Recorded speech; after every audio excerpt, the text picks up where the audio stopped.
I fought for this country. I've been to war 3 times.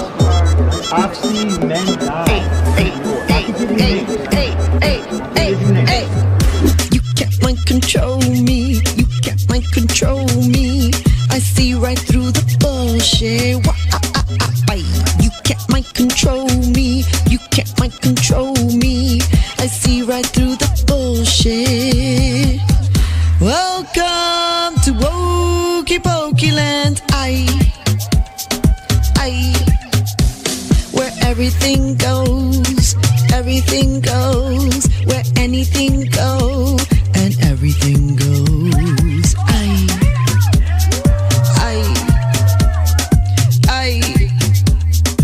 I just want espresso. You can't mind control me. You can't mind control me. I see right through the bullshit. You can't mind control me. You can't mind control me. And there it is. Wow. Damn, I didn't know she had singles. Yeah. Wow. Yeah. She's What's up, man? She's the real deal. She is absolutely the real deal. And we will let everybody know who she is. Welcome to Apostate Radio, y'all. We are back. Back at it. This is our 60th show. I am ILC, Isaiah L. Carter. To the right on your screen, from the land of Pete's, we are both repping the U.S. men's national team who play tomorrow. USA. Night. We square off against Bosnia and Herzegovina. Looking forward to seeing how we do. Nino Sabio, what's good, bro? I'm excited, man. Just spending time with family. Yeah, man. I'm good. I've been making moves. Oh. And yeah, doing I'll let you know on the other side of it, making some moves. Oh. In my personal life, nothing too crazy, but yeah, you know. Well, listen, if it's more money, if it's more notoriety, we all about it. Because it's brother, more. Yes. It's it's on that tip. It's on personal security tip. If you know what I mean. So. Oh, this is gonna be interesting. Oh man. What a week. What a day. We had a lot of Supreme Court rulings come down today. One in particular that I guess we'll talk about a little bit later on. But I wanted to thank you all for your patience. I this weekend I did like a bunch of videos back to back, basically like kind of catching up because because of this change in the schedule and like the workload that I've been dealing with, I have not been able to put out lunch break videos like that. I looked up on Saturday. I noticed. Yeah, I looked up on Saturday. I was like, there's like none. There was none. I hadn't done any all week, and it's just because I've had such a massive workload. But excuses. I'm not making any more of them. I'm going to be coming back stronger than ever. I want to thank you all for your buy me a coffee drops. We have got several of them over the last few weeks and months. We want to really greatly appreciate y'all. Indeed. This stuff ain't cheap. I pray that we continue to earn your subscriptions and your support on this show. We're really grateful for it. We should shout them out too. Let me see. I'm trying to see where the screenshot was. There it is, I think. Let me see. Do they have a name? Okay. No, they don't. Let me go look for it. I'll find it. Okay. All right. That's a copy. It's on. It's on. Should be on. Here we go. Okay. So yeah, some of the people, new GM. I'll go back even further. I think it was last time, but yeah, shout out to music creator Jake Hudson, new Yes. GM, Richard Moner. And I'm not sure if that was supposed to be a joke. No, actually, it looks like it's his Hotmail. I don't know if he's trying to be. Sounds like a joke name. Oh boy. Christina Wilkinson's, especially, she gives a nice one, a big one. I gotta look at. We're gonna reach out to you, Christina, because I know she had some information for us. She wanted to maybe potentially talk to us about on the show. Oh, so okay. Yeah, remind me if I don't. And then Ray Lux Yacht and Philip Herrera, Haagen-Dazs boss on next. I thought I was the Haagen-Dazs boss, but all right. Yo. Shout out to you guys, man. Thanks for the buy me coffees. Thanks for the coffees. Yes, thank you all very much, folks. We really appreciate it. Ronald, great to see you, man. Thank you for joining us tonight. Really appreciate it. Tell your friends. What's up, Ronald? Tell your friends. Share the show out because we've got a good one tonight. We have a lovely lady. I will tell you this. Williamsburg, Brooklyn is it's been my favorite neighborhood in all of New York City. It's been that way for many years. Even before like I've lived up here twice, right? I lived up here in between 2008 and 2010, and then 2015 to current. And both times Williamsburg was very, very important, instrumental in keeping me sane. There's great food options in that neighborhood, but of late it's just been it's complete. It's changed. Even now, like it's much different, much dirtier. It's like the more woke the higher the concentration of gentrification, the dirtier it gets. Right, greasy ass trust fund kids. But hey, I shout out to Williamsburg, man. I love Williamsburg. At least I've been there. I haven't been there and hung out in a couple of years probably, but I used to be in there a lot. Greenpoint, Park Slope. Yeah. You know, somebody's there. Somebody's trying to remember what else I used to be at. And Bushwick, Crown Heights. Spent a lot of time in Brooklyn. Bensonhurst in the past, back all the way up deep into Diker Heights, Bensonhurst. Oh, had a lot of reasons to go over there, man, and hang out in these areas. Long way down, bro. That's a long way down. Yeah, that was. I had a girl I was seeing over there before I got married. I got you. Several years ago. But yeah, it was fun. Good times. Nice. Well, we have a courageous lady who I was actually on her show last year sometime.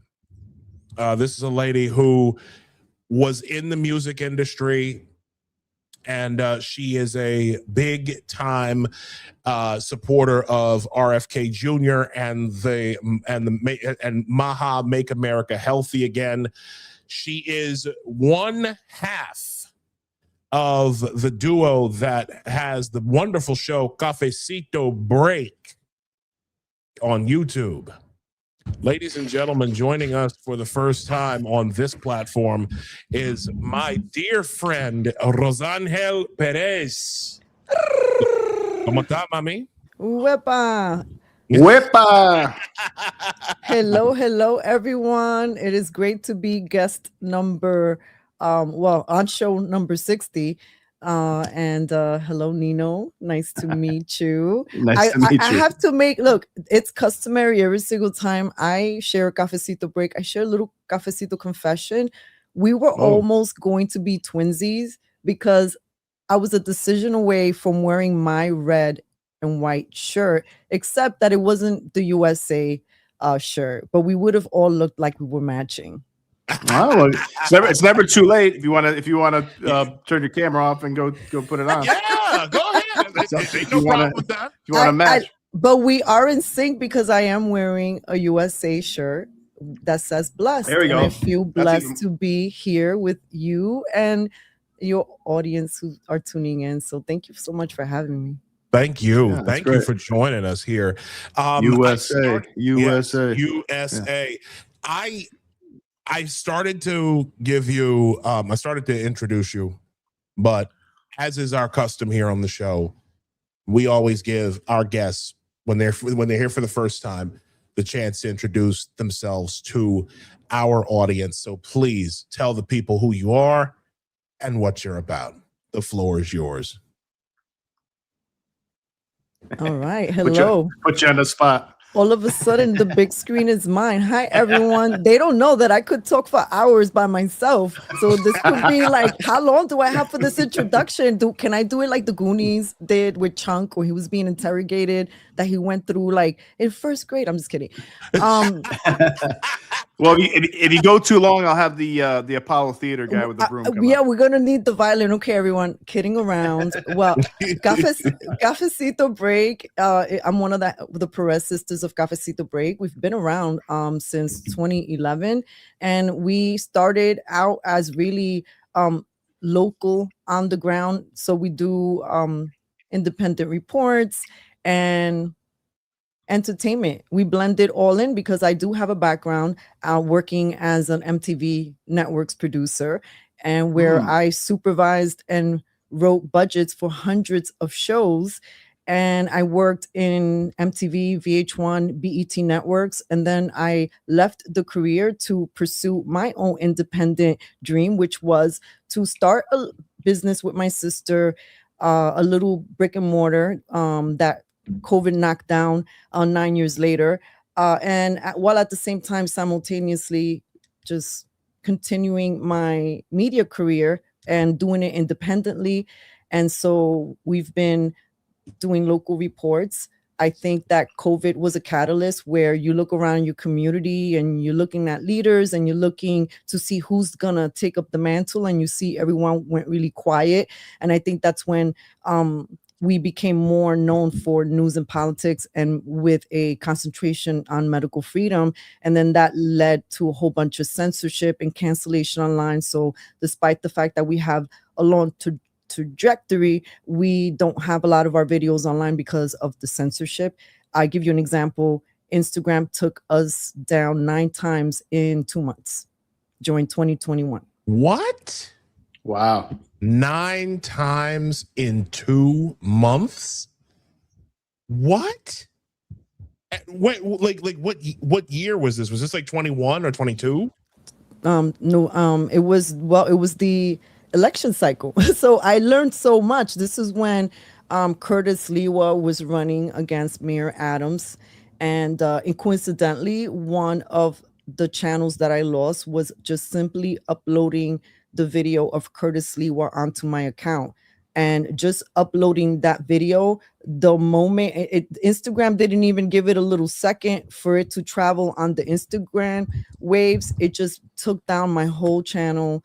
Oh my God. All of my channel takedowns were not because I broke any rules. As I indicated, I'm a media professional, so I'm not going to be using social media with just to be fresh and express myself. I'm going to use it in a way where I'm trying to expand my reach and my contacts. And I have to say that to get cancel cultured online and in person sucks, because it really we're still trying to get our bearings from sort of like that freezing out of your community, in particular because we have served Brooklyn for over 10 years.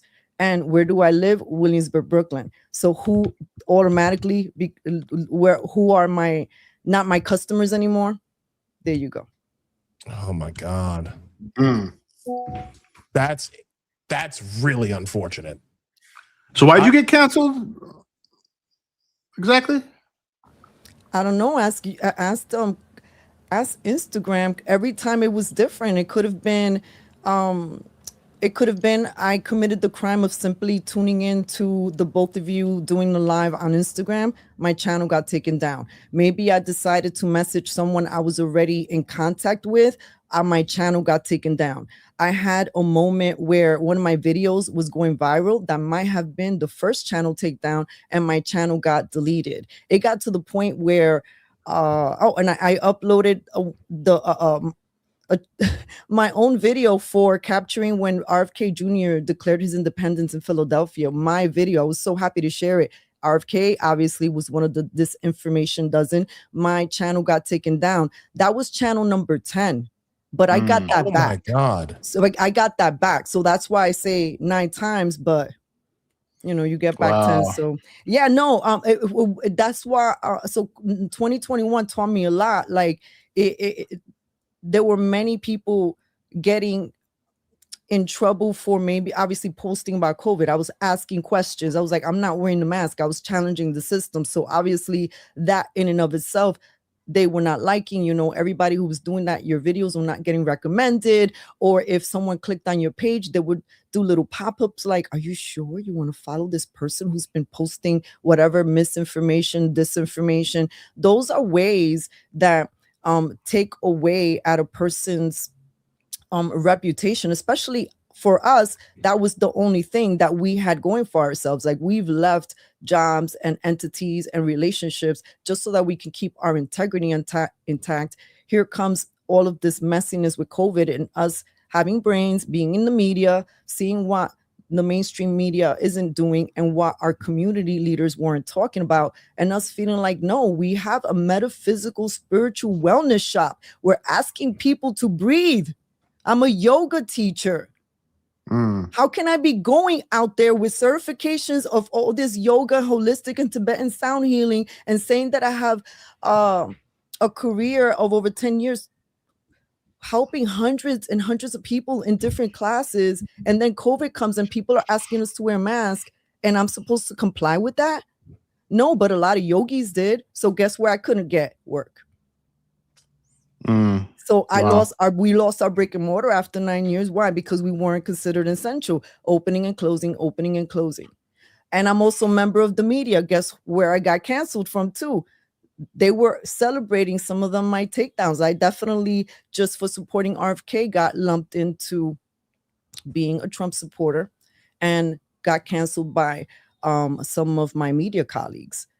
And then your own friends. So it became like, I have to say, for everyone who loves to throw daggers at people like yourself, people like Cafecito Break, it takes great courage to come up to the mic, try to articulate a point that you're trying to conceptualize as during a time when everybody who has big names, big money, and big mouths go quiet. And so in those dark days, God also tapped the lions, and all the lions woke up, and the lions have been finding each other all across the world. So hats to all of the lions like yourselves, the ones that don't back down, the ones that don't care if you're in front of thousands of wokey pokies, you're going to hold on and stand your ground. So hats off to you guys. Well, thank you, my dear. Yes, hats off to you too. Well, hold on a second. No, wait. You're one of us. You're an apostate too. That's right, apostate. You're one of us. You were like, what was that like in the music business? Because we have another a friend of ours who's been on the show. Oh my God, her name is right on the tip of my tongue. Carrie Smith, who was also who was also in like music and television and stuff like that. Right about that. Yeah, and she was, and we had her on like right before the Kareen and I's wedding. Tell us a little bit about like what that was like for you in the music industry and in your particular arena of media. What was that like? What was going on in that in your neck of the woods, and why were you? And like, what was the reaction that you were getting from people back then? Well, at that time, I was already independent, so people already knew that I was an expressive one, and we weren't new to, being canceled, because we interview people who are lions, such as Richard Gage of originally Architects and Engineers, and that was one of the videos that I believe YouTube first removed. And this was a video that, an interview that we had that was way before COVID. And we also just explore conversations like vaccines.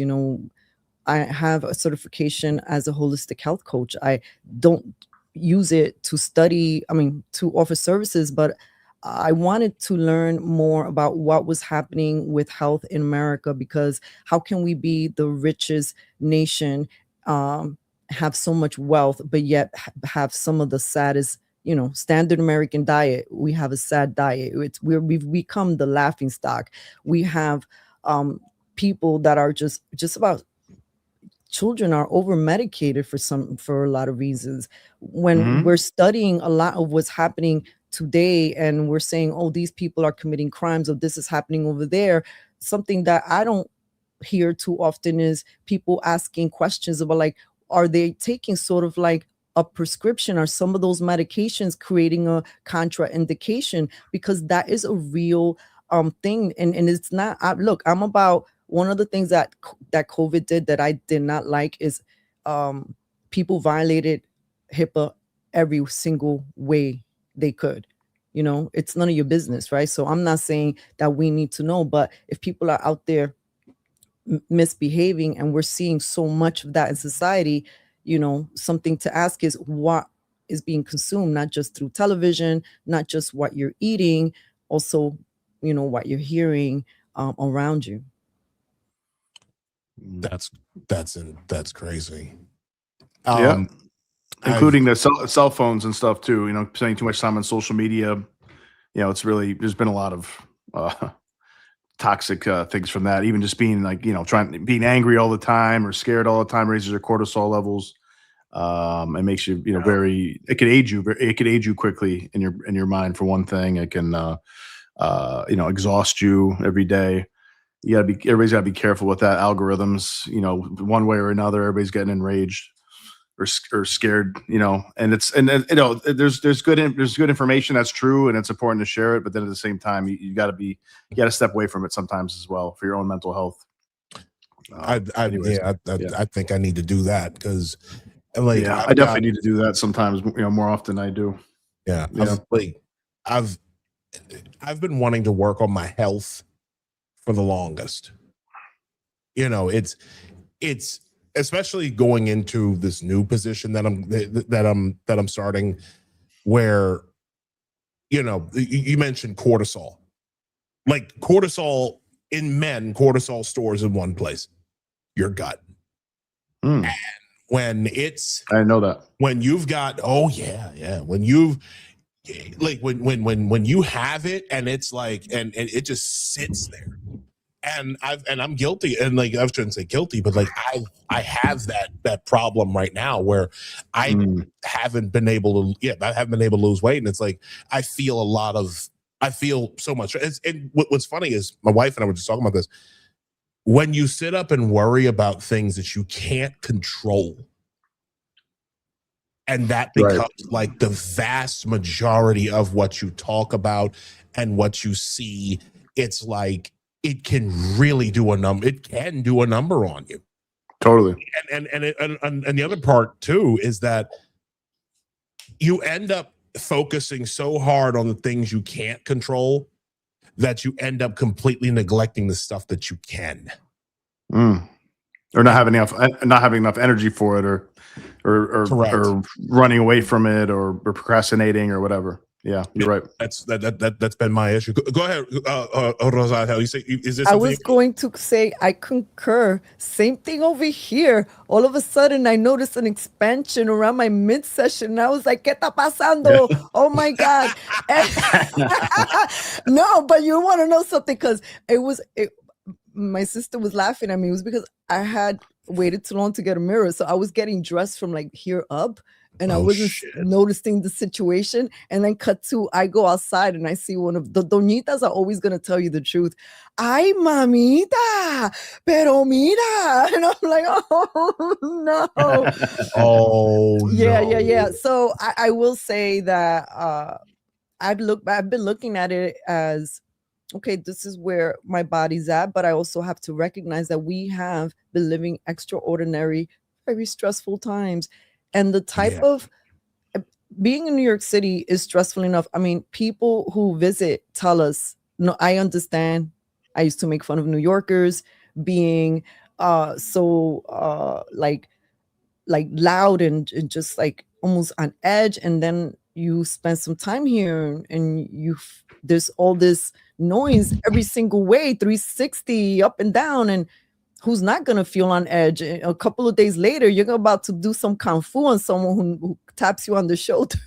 Yo, listen, I've noticed that in my I've noticed that in my own life. Like the day of the Knicks parade, I had like the commute from hell. Okay. So I have to leave my house because I have to be down in Bensonhurst, Brooklyn by 7 a.m. Okay. And very rarely, like if I don't get from where I live, if I don't get the very first Metro North out of New Rochelle, I will be late, guaranteed, because it's a 2-hour commute on the train. 2-hour drive too. I've learned that the last couple of days. But something had happened where a work train had broken down over the Manhattan Bridge. Like it's sitting on the Manhattan Bridge, and like they're sending everything. Subway's just sending everything everywhere except where I needed to go. I was 20 minutes late. 20 minutes late going into work. I hate being late for work. I was in a nasty mood all day long. And then my instructor, who I am convinced is a covert narcissist, decides she want to, like needle me a little bit. And I almost lost it in class. So I was already like just tuned up, so I see what you mean. It's like you react differently than you normally would. It doesn't feel good. Your body doesn't feel good. You're feeling all this stress that you don't normally feel. Things that hurt, things that didn't hurt a year ago are bothering you now. It's just like, so yeah, it's a stressful time. It's a very stressful time. How long did you teach? Were you teaching yoga? Over 10 years. Oh, wow. Yeah, no, like I'm a little bit of a nerd. Like I knew that if I was going to leave an industry where I was making good money, that I needed to diversify how I could possibly make money. I just didn't anticipate that when COVID came, all of the ways I was proficient in would not be. Because, the yogis took the shot. You couldn't participate in yoga unless you had the shot or you were participating in masking and stuff like that. I was not going to do that. That went against everything in my core of just my being, my totality. And as a matter of fact, I was willing to get arrested for not wearing a mask. Several times. Call the cops, call who you need to call. But if I faint because you're asking me and you're putting me in a position, you're creating anxiety, when I pass out, what are you going to do? And it was, I'm 5'3", dealing with folks who were like over 6'2", 300 pounds, intimidating me, asking me to put on a mask when I'm the only customer in the store. I mean, the other day, the MTA bus enforcers came in, and that's when I realized that I have PTSD from those interactions when I was getting followed in like half the store in Whole Foods because I wasn't wearing a mask. And they were literally like, it's almost like, imagine Whole Foods is big. So imagine walking from the freezer section all the way to where the products are, and you have someone like just following you, really like a heartbeat away from you. That's like, you feel like somebody's stalking you. And these are the practices that people engaged in the city. And I never am going to stop talking about it, because what people live in blue cities like New York was straight up totalitarianism. And the very fact that so many of the New York City New Yorkers, so many of people that I loved and supported my whole life, were so okay with walking past folks who didn't take the jab or who weren't masking or who were questioning, and they were fine with the segregation, fine with little kids not being able to partake in society, fine with little kids getting a job that they didn't even need. Like, I feel like I saw some of the worst remnants of society, and I understand when people are in fear, they do things that it's out of the norm. But I think I'm in a place, and I've contemplated this, and I'm a faithful woman, but I find it very hard to be in some of those settings with some of those familiar people and not feel bitter. Like, this almost, I don't want to say, it's not hatred.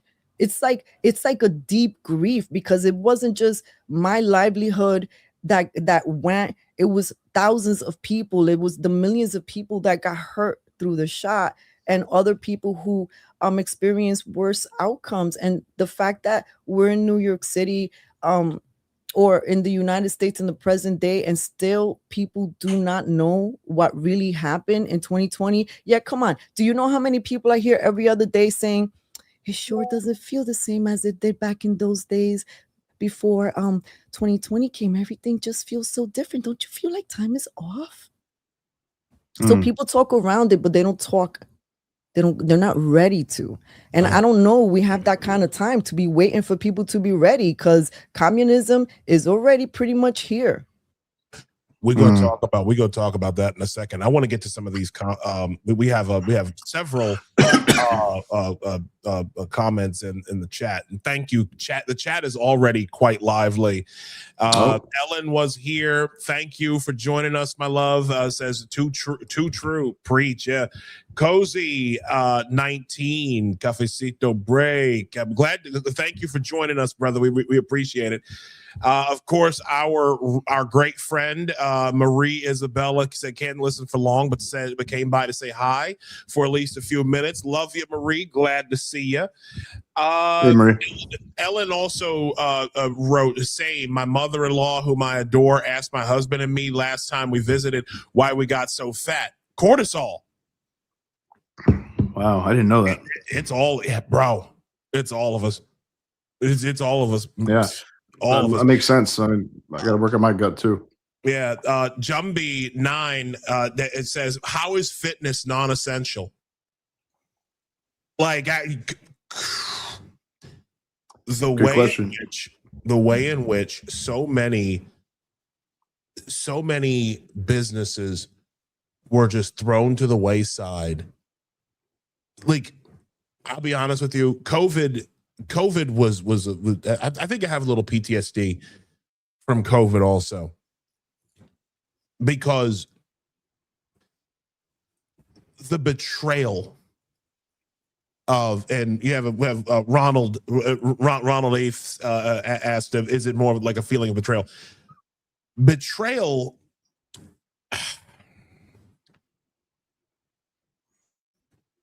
The fact that these people scared the shit out of us for something that amounted to a really, really nasty cold. The fact that our entire society was turned upside down, where COVID was considered, I don't know if COVID was, to contract COVID was considered to be a moral failing.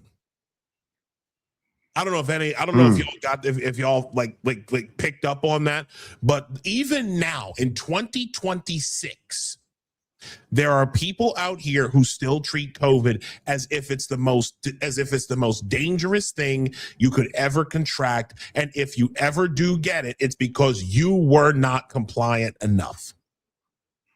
There are people, I work with them, that are still wearing masks in 2026. Oh, nice. I see them here in, where I famously live. I think it's betrayal and grief. I mean, for me, and deep rage. I'm not gonna lie about that. I mean, and I want to say something about the people with masks too. It's like, if you're just like you're sick yourself and you don't want to catch anything, like, or you don't want to spread your disease, I appreciate that. You want to wear a mask and you want to do that. I know a lot of Asian people do that. That, I don't want people to feel stigmatized for wearing masks. I feel like we conservatives and people on the right, I'll talk a lot of shit about them. They don't really know the situation always. But if you are one of those people who are still wearing like a mask or multiple masks or mask in your car by yourself, bro, because you think you're gonna catch COVID. Masking. I see train operators. I see train operators in the subway all the time. Whenever I'm going to work, can't do it. They're masked up. Masked up like it's 2020. You got all these people. Good Lord. You got these people like genuinely. Like I said, COVID broke something in people. I can't stand wearing masks, man. I was always, whenever I was wearing them, I was always, and I didn't wear them very often after a couple months, really. Partly because I have to go into work. I could work from home and stuff, but I would always have my nose out. I don't give a shit what people said. If I had to wear a mask anywhere, and I'm sure people were looking at me and stuff. I don't care. I was like, I'm not gonna put a goddamn this over my nose. I can't stand breathing. I don't want to breathe in my own breath, my own carbon dioxide all day. It's that can't be good for you. It just can't be good for you. It stunts. It actually worsens your, like, that's what you exhale. And you're breathing it in. Like carbon dioxide actually like displaces oxygen in the body, and it's like no. Sure, it could be a little toxic. Yeah. Yeah, there were some people who were getting infections in their systems, really? And they ended up getting hospitalized. Like, because there were people who were, let's say if you were a cashier, then you were expected to be wearing a mask, and you're interacting with the public all day. So some of those people were double masking. I mean, look, I don't care about what people put on themselves. My gripe has always been about the mechanism that was weaponized and how COVID created and inspired a lot of little Napoleons. I know you were using that reference the other day, right? And I was stunned. I mean, I remember one fine evening attending a community board meeting, and the lady who was, I guess, in charge of organizing the meeting. I mean, let's just peel back for those of you who don't know. Who attends community board meetings? The community, business owners, real estate owners, people who are trying to pitch something to whatever. My point is, these are the movers and the shakers of the little community. You had this lady yelling at everyone with a microphone if she saw a nose sticking out of the hundreds of people that were in that auditorium. And I couldn't believe it. I'm like, are we in school? Like, she would get on the mic and it would be like, you with the red and white stripes, put their name. I'm like, am I? Where am I? Whoa. Are you kidding me? No, wow. I mean, I was there, like we're there, like over here, and of course, then the thing I love the most is, when people go up to the microphone to give their testimony or whatever there is that they're talking about. Most of them were also wearing masks. Now, me as a member of the media, I knew that there was this little thing. If you guys recall and you look back, a lot of people who were members of the media were not masking. There was just this little like loophole that if you were on camera, you didn't really have to mask. Like when you saw performers, if they were singing, everybody else might have been playing an instrument, but because they were speaking, they really weren't required to wear masks. If you look back, you'll see that was kind of, and I took advantage of that loophole.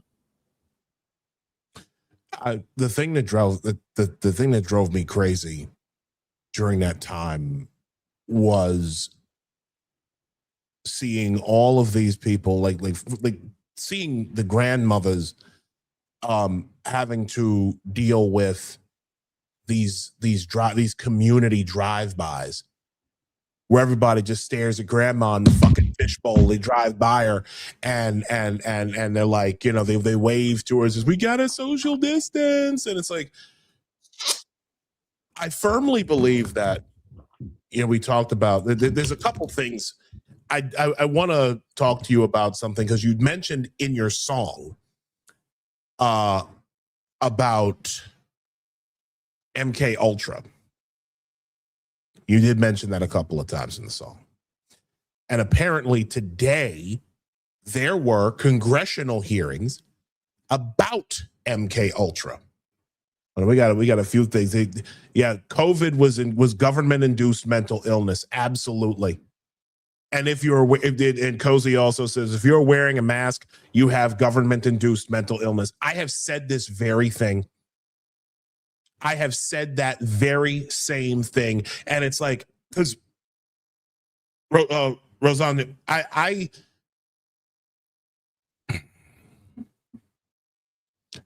there have been times like I cannot look at people when they want to talk to me. If they're in a mask, I don't talk to them. I try my hardest to not talk to them. I don't want them sitting next to me on the train. I don't want them sitting next to me on a bus. It's just there's something spiritual that I can feel in those people. I don't know if you can, but I feel like their spirit is completely broken.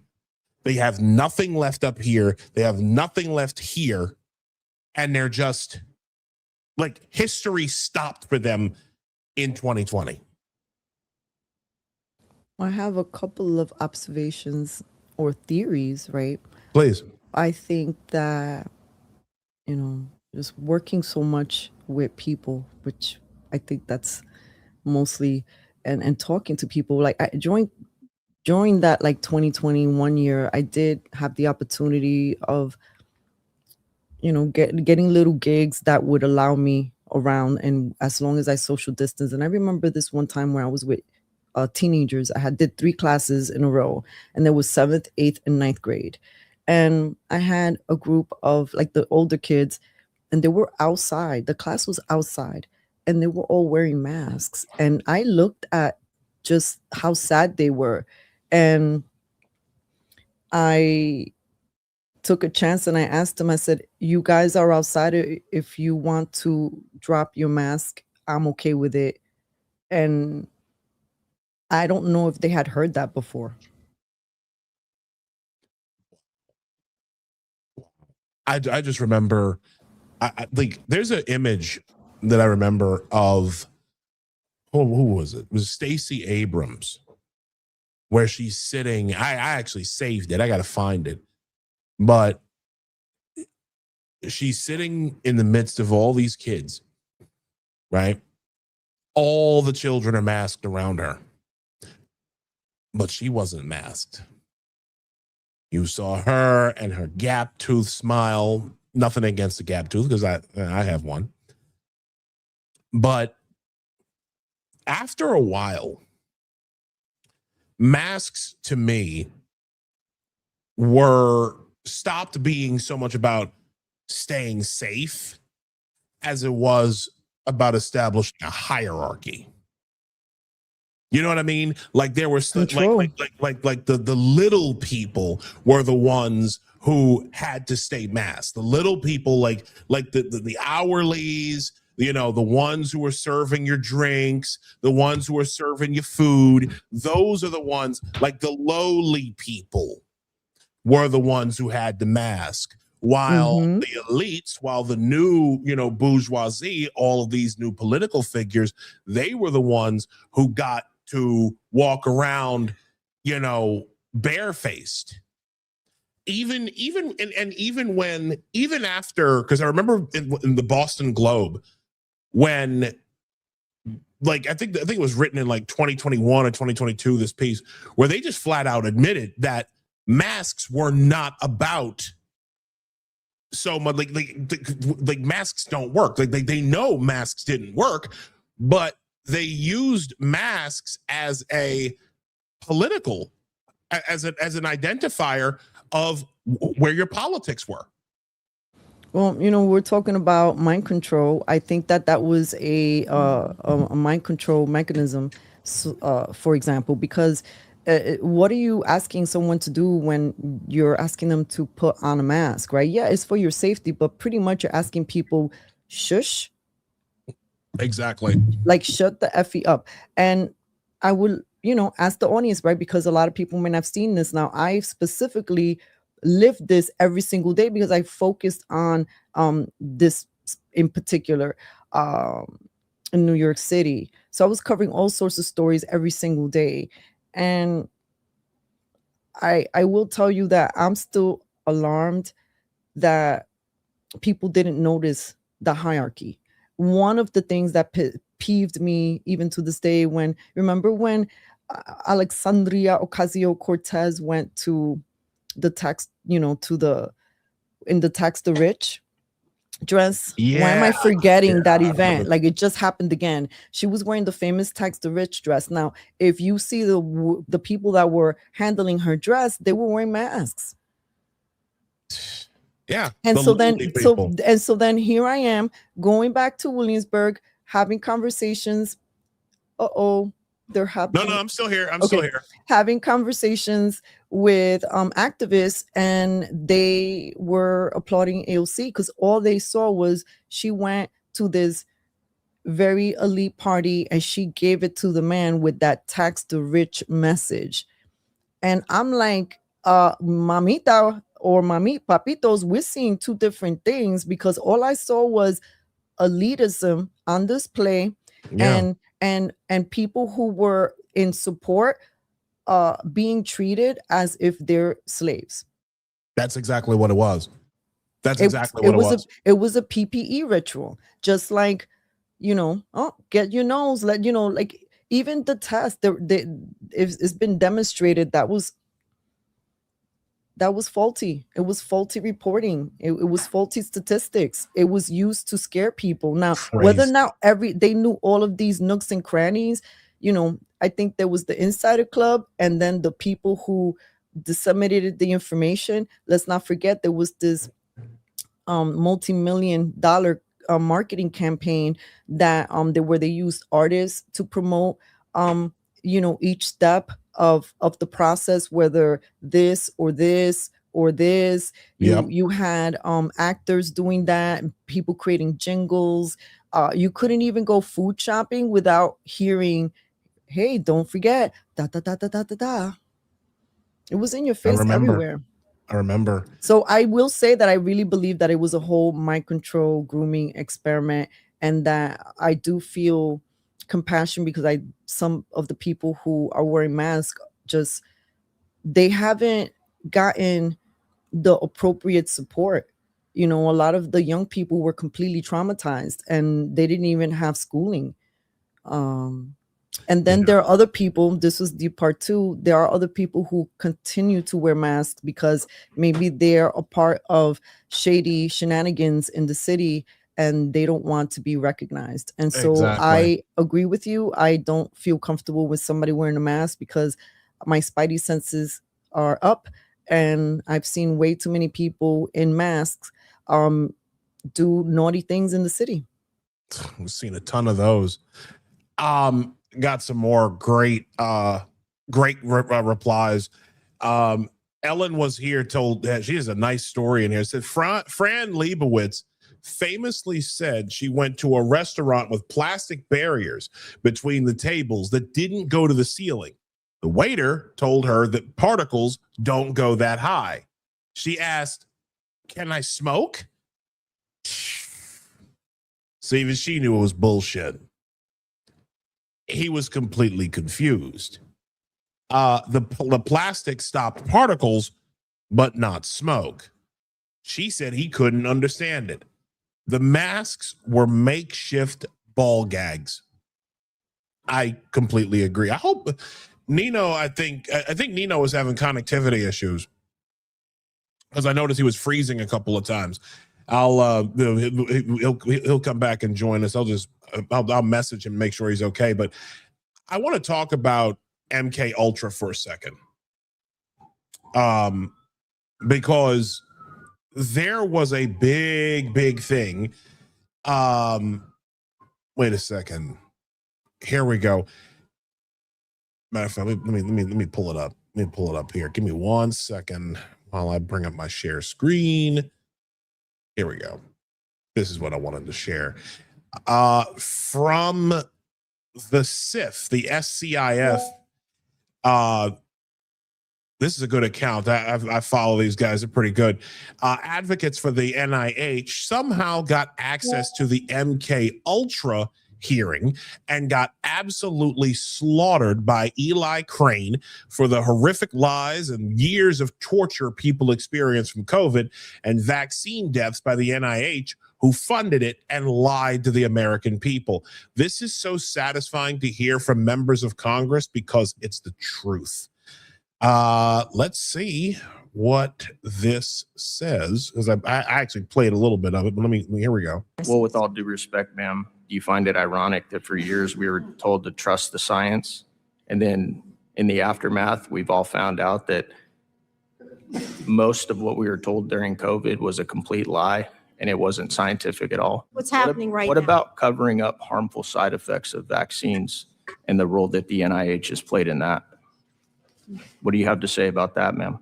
I don't even know why you were called to this hearing, because you didn't offer anything about MK Ultra.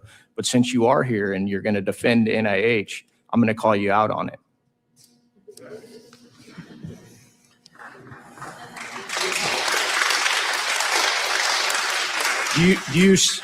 Do you see now what I'm talking about when you say that the NIH doesn't have integrity problems and trust issues? Did you hear the applause in this room? That should tell you right now that you're pretty tone deaf to what the public thinks about how the NIH handled COVID and the cover up, not only the funding of it, but the cover up involved in the aftermath. Can you acknowledge that? Thank you to the witnesses for coming today to testify about MK Ultra. Dr. Janexi, you said you worked for the NIH, is that correct? That is correct. And you left in 2025? That is correct. I noticed during your opening statement that you had nothing to say about the content of this hearing being about MK Ultra. Your statement seemed to be based more on your issues with this administration's attempt to reform and rein in the NIH. Is that a fair assessment of your opening statement? My opening statement was talking about the destruction of the NIH and cancellation of grants and political control of the NIH. Would you deny that the NIH had involvement in the funding of the Wuhan lab? I don't have any knowledge about any funding related to the Wuhan lab. So are you denying that the NIH? I'm funded basically the here to Wuhan talk lab? about what's happening right now at the NIH and how we really should be letting science be driven by scientists and not by politicians. Get a load of that. Get a load of that horse shit, will you? Let science be controlled. Let science be handled by scientists and not politicians. I mean, you can't trust it. There's so much compromise. I mean, we've learned that the hard way. The good doctors were silenced and others were. It was a great confusion in the beginning because I was getting slaughtered online too by people in the medical industry because they were seeing what they were seeing and believing what they were believing. I mean, seeing what they were seeing and experiencing in the hospital, right? So they had a particular take.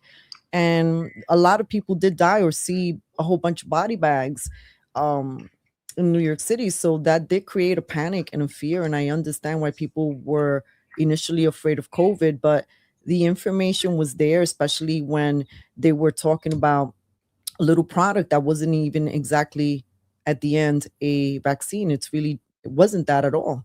So they lied to us in so many ways. And then they told you how safe and effective this was. And as the more data kept coming in and they had to keep tweaking it, but to the more recent day, it was still asking you recommending for you to get a booster. Like, it's really about following the money. Is it really about your health? And I have absolutely lost respect. I mean, I get the fact that some people couldn't leave their jobs, right? Their families. But if you were in a position like the day that I disavowed the Pope because he had don't cancel me, Christians. During COVID. El Papa. Yeah, I mean, look, it was, I got in trouble in all sorts of ways during COVID because in my mind, I'm like, I was raised Christian and also being in your moral foundation, and a person knows when they smell a lie. And even wait, did the Pope clap back? The Pope didn't know me, but the Pope had said the Pope has said no. The Pope didn't clap back on Twitter? I didn't explain the story. When I disavowed the Pope, like it was to my mother. So it was for me, it was a big deal because it injured my mom in a way that, like, this is the person who's the emissary closest to God. So when I come in and she's telling me, I think I'm going to take the shot, and because the Pope said that it's my moral duty to do so, at that moment, I disavowed the Pope, and it led to like a week of that poor woman crying hysterically for a week. Like, I broke her heart, but that's what I mean. Like, even though some people will hear that story and not care, but my mom is my queen, so I am going to care how news or how I interact with her lands on her. But after a week, I think she understood where I came from, and I think that's, it's an example. Like, the woman taught me to stand my ground and to stand in my faith, and I think ultimately she knew that that's what I was doing. Yeah. Got a few. Let me see. You got some more here. Ellen was here. Asked, question for everyone: do you think Fauci will face any consequences for his literal crimes against humanity? I do. I actually do. But Nino, you're shaking your head. I think it's wishful thinking. I don't know what's taking so long. He just got pardoned. Trump's been in the White House for 2 years now, or 3 years, whatever it's been, almost. So what do you think? How do you think that's going to happen, Isaiah? I'm going to be honest with you. I think the fact that they're having these hearings about MK Ultra today, June 30th, the fact that Congress that are openly discussing things that were hidden from the public for decades regarding mind control, algorithms, and stuff like that, the way that opinions and beliefs have been conferred to wider audiences. The fact that this stuff is being talked about in the open gives me a lot of hope that we're gonna see that motherfucker Fauci in handcuffs really soon. I don't exactly know when. Okay, I can't say like for definite like when that would be, but it's not just Fauci that needs to that Deborah Birx needs to go to jail as well. Okay, Lena Wen needs to go to jail. Fauci's 85, man. They better do this soon. I didn't know he's that old. Yeah, Fauci was a piece of shit back in the AIDS epidemic of the late 80s, early 90s. Okay. I know he was 80 back then. Wow. Yeah. Like the movie Philadelphia was about him. Okay. Was mainly about him. It's so disgusting, the fact that guy was allowed to operate as a low flying, high, like senior level operative within the government. For so long, this guy operated that way, and it's disgusting. I will tell you this, like I said, I believe, that guy, a lot of women had that is. A lot of women had a crush on him too, and he was 80 years old. They had a crush on him. It's despicable. And they probably, like said, they probably didn't know about the stuff he did in the 80s. People like People her. People should read RFK Jr.'s book. Gee, look at that. Look at that.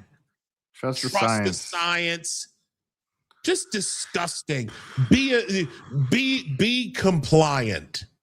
Believe what we're telling you. Put your trust in the experts. Don't do your own research. Remember when that was a thing? Remember that? Oh yeah, I couldn't believe it. I was like, am I living in crazy town? Like, I'm surprised that I didn't get the super belly then, because I don't think I've ever experienced so much stress in my They're life. literally telling people, do not do your own research. Your own research. You need experts. You need the experts. Think of how insidious this was, folks. You were told by these people that you needed the experts that were approved by the government. You needed experts approved by the government to help you live your daily life. That's what made Ketanji Brown Jackson's testimony at the Supreme Court so, like, it was so jarring, right? Because remember when Senator Marsha Blackburn just asked her point blank, was like, well, what is a woman? And she gave this stupid fucking look on her face, like what? Like, why did you ask me that? You know, and the answer she gave was, I'm not a biologist. Look, hey guys, hold on a second. That's what they wanted from people. That is the exact answer. If you don't have the special knowledge, if you don't have the nose to understand, if you are not well versed in what the science that we dictate, then no, you're not. You don't get to have an opinion. You don't get to you don't get to speak against us. Go ahead, Nino. I say I think you gotta. I wouldn't be so hard on Ketanji Brown Jackson. Is that her name? Ketanji. Yeah, I don't know if there's an N. It's Ketanji Brown. Ketanji Brown. I was sure it was Brown Jackson. I don't, mean, sir? Yeah, I was gonna say, like, I think you should, take it easy on her. She's our historic first special needs Supreme Court justice. So we gotta, just, we should honor her. She's historic. Oh my god. You guys are hilarious. Dios mío. Oh, bro. I mean, I don't know how else to put it. She is, right? She must be special needs. I mean, I just remember. How can you be so grown and not know what a woman is? I mean, I don't think the Democrats knew, because I remember going to a Democrat event and I didn't know which bathroom to use. Oh, it pisses me off, man. That pisses me off so much. I'm not a biologist. It's like, what an asshole. I'm not a biologist. Like, let me see something. What an asshole. Because going back to the SIF, she should know legally what it means. I mean, it must be illegal. It must be illegal being a man and a woman. A man or woman, it also must be a legal distinction. Has to be. Like that used to not be anything that anybody questioned at all. Whatever language you're speaking, a man or a woman, there's different laws for men and women depending. And I'm sure there should be no question about that legally, what that is.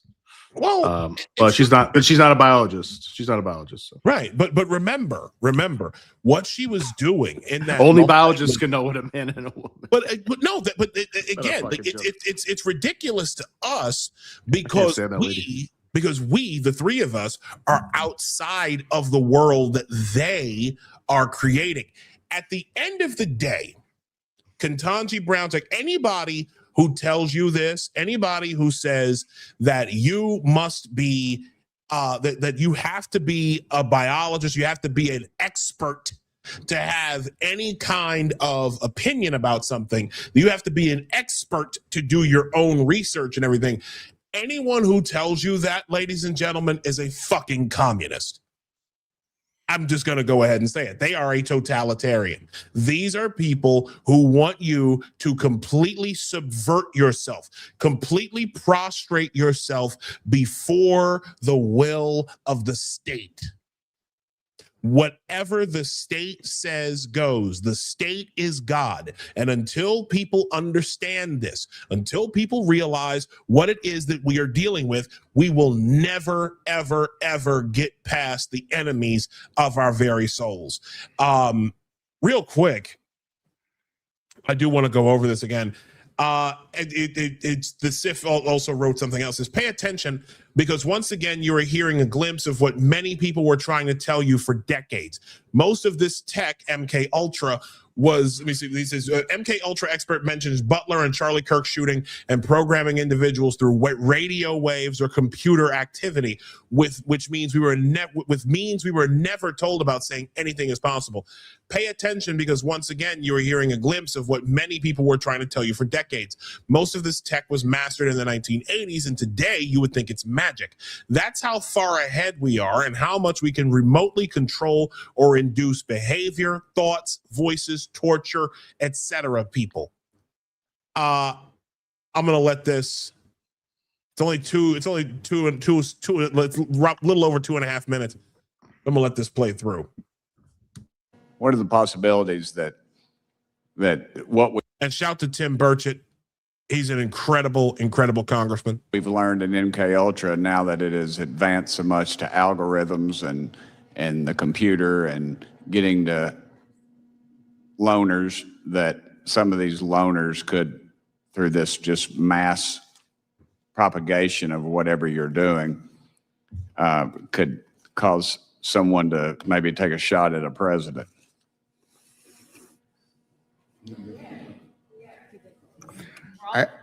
I know there's a lot of speculation out there about the Butler shooting, and I guess even the Charlie Kirk shooting.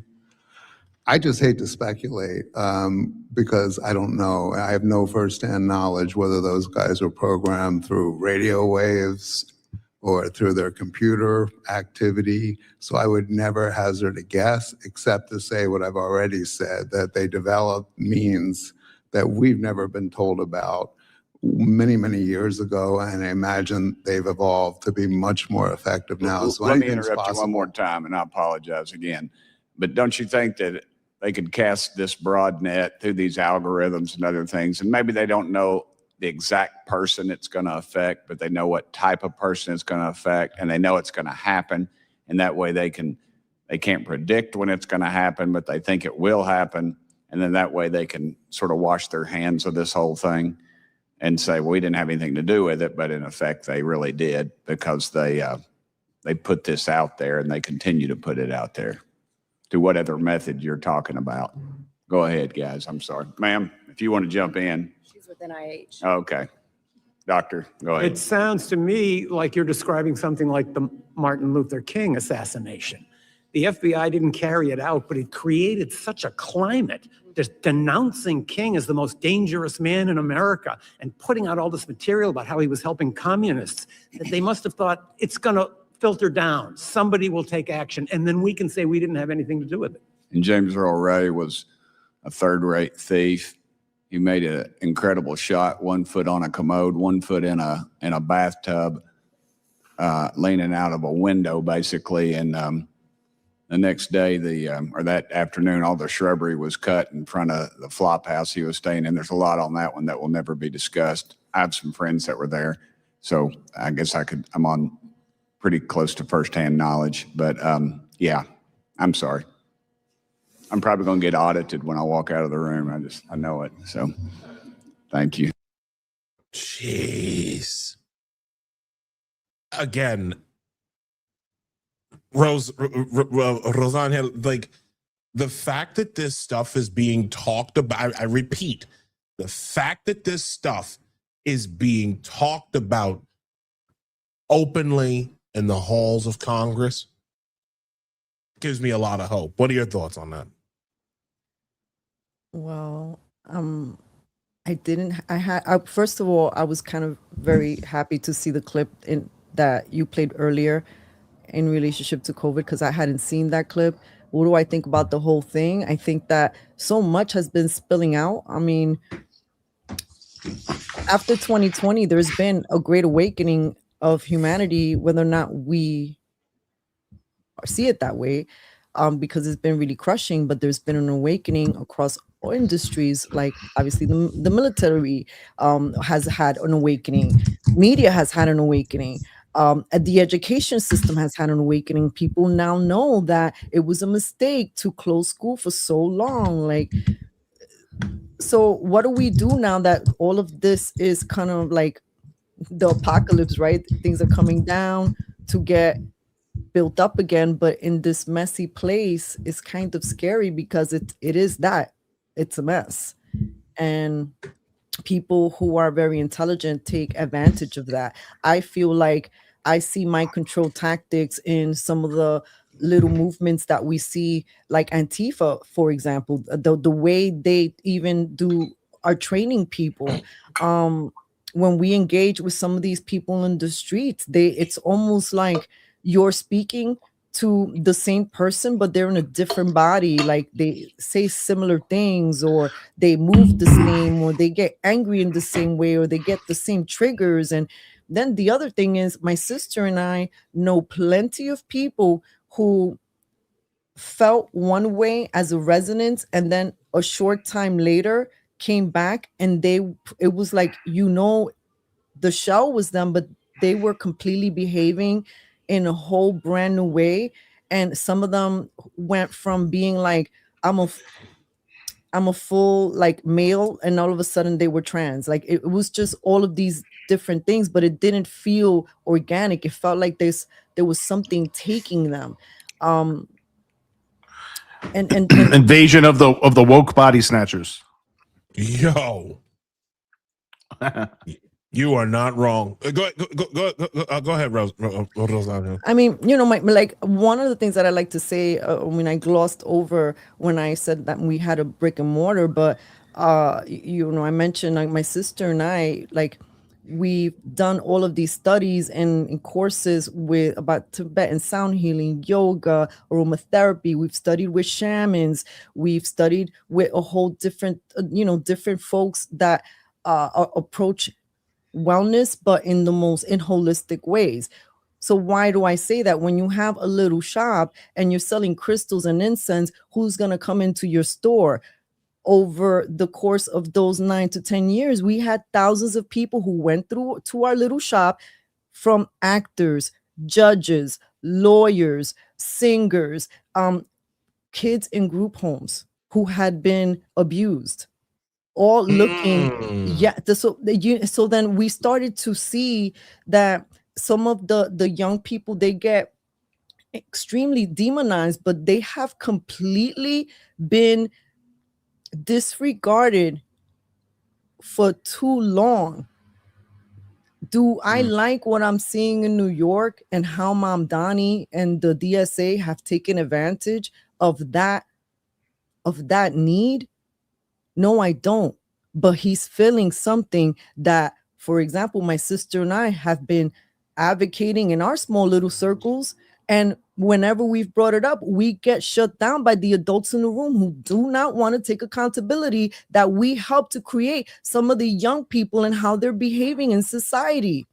That we had too many gatekeepers. There wasn't access, a pathway to their success. And to me, when we talk about and we criticize, I criticize the left a lot, but what is the Republican Party, for example, doing in New York City to try to figure out all of these people that are politically homeless? Because I tell you, there are a lot more of us.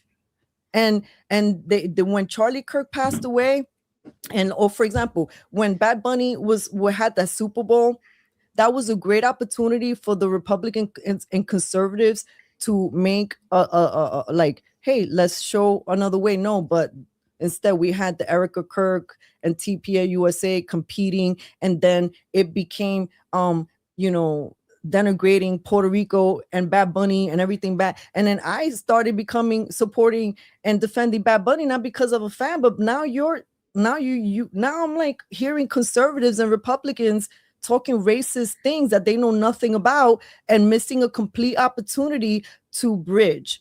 And so as someone who is tired of being boots on the ground and for over a decade, I'm playing with all of these other community activists and organizers that are moderate, independent, conservative, Republican, that are all the time everywhere. You see those faces in whenever there's a New York video that goes viral, it's somebody I probably know, because it's the same people everywhere. But when we have people outside of New York that have big platforms, and all they're saying when they have that 5 minutes, New York, you got what you pay for. Oh, terrified Mom Donnie, or they make it all about a Muslim takeover, then guess what? All the brown people are gonna even align even more.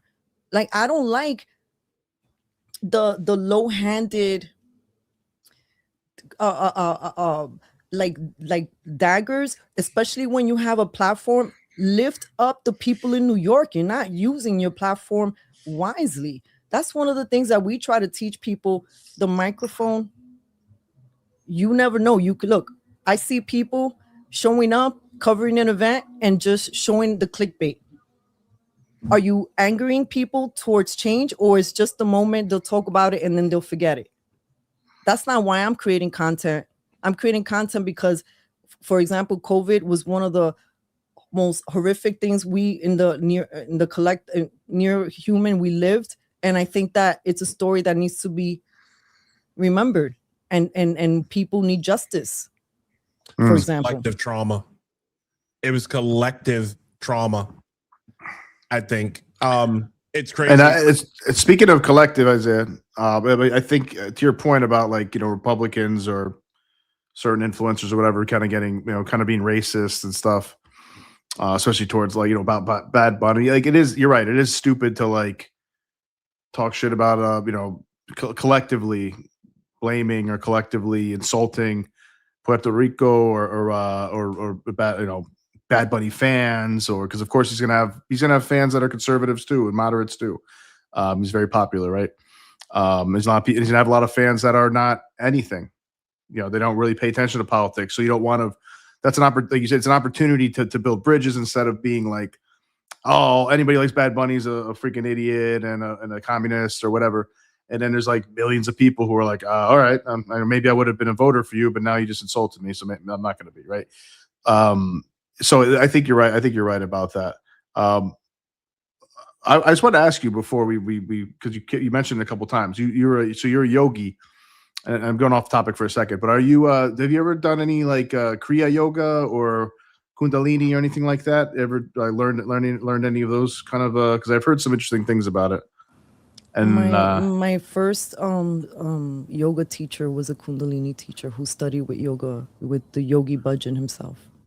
Because I know you could have some spiritual experiences with those. I don't know if you've ever experienced anything like that.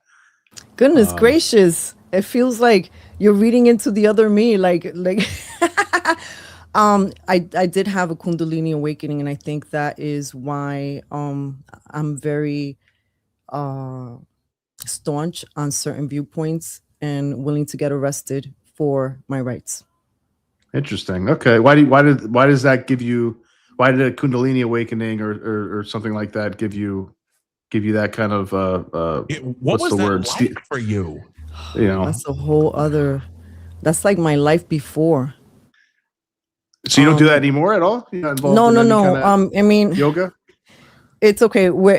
This is part two, because most people who know me as Cafecito Break, they just know the indie producer, the media producer, right? But then the other part of me is wellness. I haven't necessarily, because of just the conversations that I've been focusing on in the last 6 years, I don't get an opportunity to really talk about this.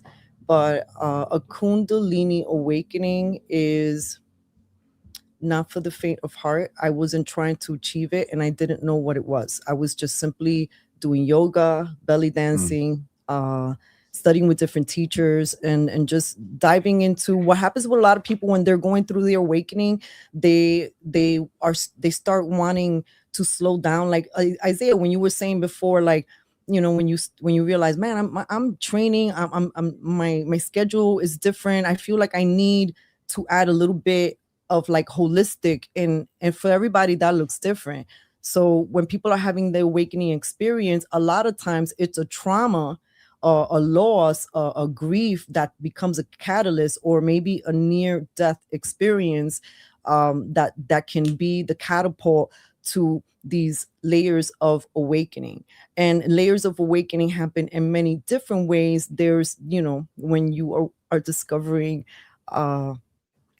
like things about COVID, and you're like, oh, wait a minute, who made this? Oh, wait a minute, it was approved over here. You keep digging and digging and unfolding. So there's that one layer, but then there's the layer where you're feeling things in your body. And then there's the other layer when you're feeling things outside of yourself in ways that you didn't know were possible. Then there's the other layer when you could be in a room and your sensitivity is so heightened that whoever walks into the room, the way they speak can almost feel like it could push you vibrationally because you tune in to that degree. Now, I am not that sensitive right now, but when anyone is going through that, it took me like 5 to 8 years to integrate the Kundalini experience.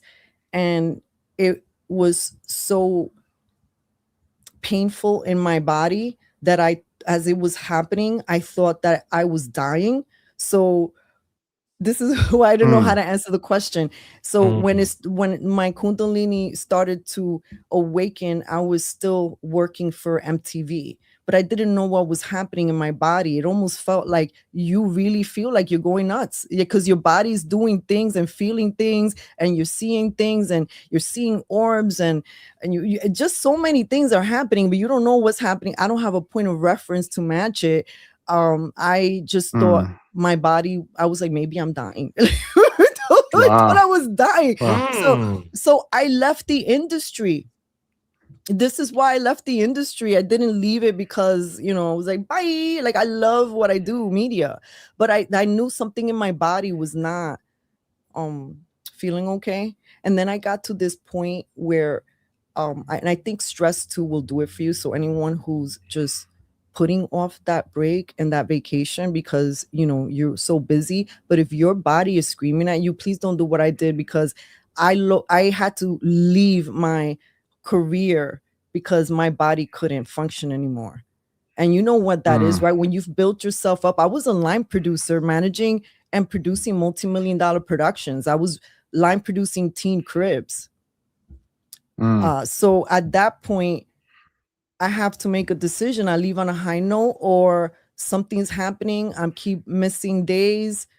I retired on a high note, and then try to figure out what this was. But then a few months later, I got to this point in my life where I thought I was dying. Like that God was saying, girl, you got a couple days, a couple of hours left. And I'm grateful for that moment, because when you're a drama queen and you call everyone for your littlest problems, but then here's the moment where you think God is really calling you home and you think you only got a couple of hours to go. I didn't call anyone. I didn't make a phone call to no one. I just sat in silence. I showered. I spent the night with my puppies. My partner that I was with was away that night. I wrote my last will and testament, and I went to sleep in peace. And I said, God, I have lived a full life. If this is the way I'm going to go, thank you.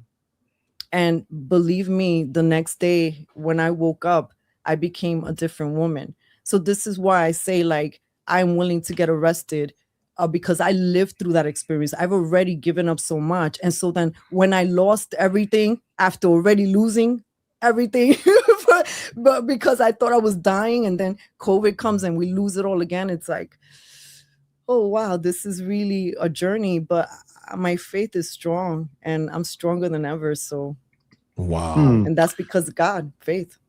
Yeah, that'll do it. Amen. And a direct experience like that could really do that. One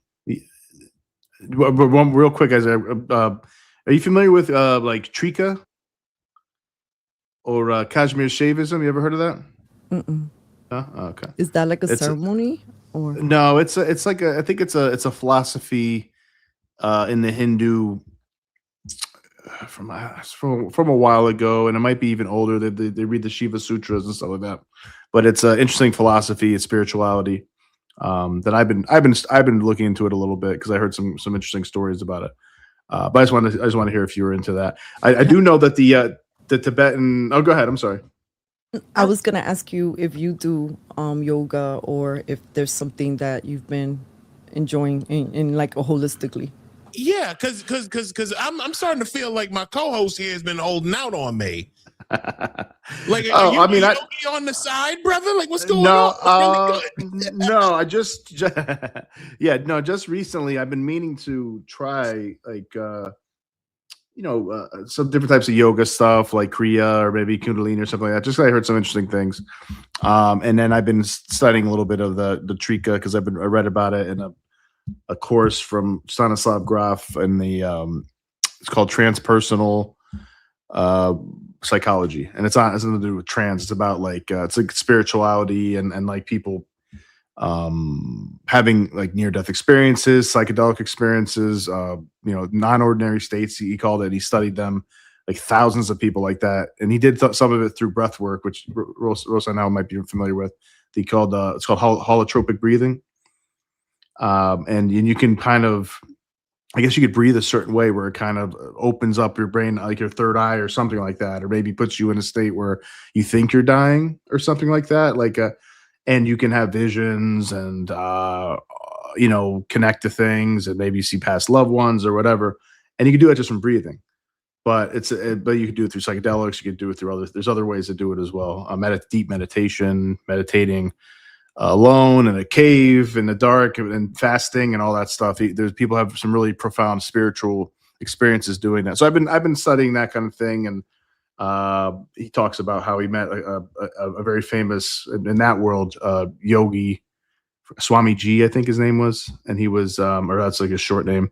And he was like one of the last Kashmir Shaivism guys from Kashmir in India. And they worship Shiva, and but Shiva's like just God, really, the way they talk about it. And there's like ways to experience things through like different meditations and stuff. So I've been studying that.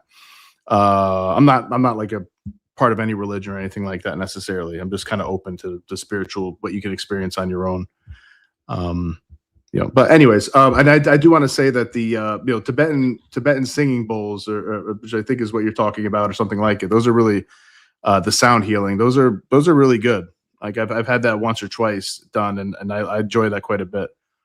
Having a nice sound healing with the singing bowls. They're really, really calming. I do feel like it does clear out your mind a little bit and your energy a little bit in a way that's you can actually feel it for a while. You can, because think about it. When you hear like the bell, right? Bing, you hear when it gets loud, and then you just feel it. It's a long no. When this is how like coming from the music industry, right? Like that parallel. Why this is such an interesting. What does TV and music? What do they always have you do, or even like social media? Everything's so fast. You don't have an opportunity to even enjoy a second, 3 seconds, and that's it. But here with the sound, the Tibetan sound, you just one note, and the note starts, and then it keeps traveling. It's really loud. And the more you hear that note, the more you'll feel when it goes silent, the vibration continues. With the integration of grounding of doing something holistic, meditating. Some people like you do the breathing, breath work. Again, this is why I wouldn't wear the mask. Like you're asking me to create a barrier between me and my God. And what does yoga mean? The union with you and your breath, then God and source. Yeah, breath is so important. Oh, absolutely. And this is why super important. The almost like the charge comes out, like I guess the shaman warrior woman in me. Like I will absolutely not wear a mask. Like I had a tantrum in a hospital, and the lady who was like, "Miss, you don't have it. Like you like stick it to your nose." And I ripped up the mask. I threw it on the floor. Like that made nothing. It doesn't make a sound, right? But I did scream in her ear. I was like, I'm not gonna make pretend and go along with this PPE ritual. And I screamed so loud that I thought I was gonna get arrested. And my sister and I ran out the hospital. Wow. Yeah. No, was I know close what you to feel. my I uncle can't who was stand it. dying, and they wouldn't let me up. So I can't stand having my breath obstructed. There it is.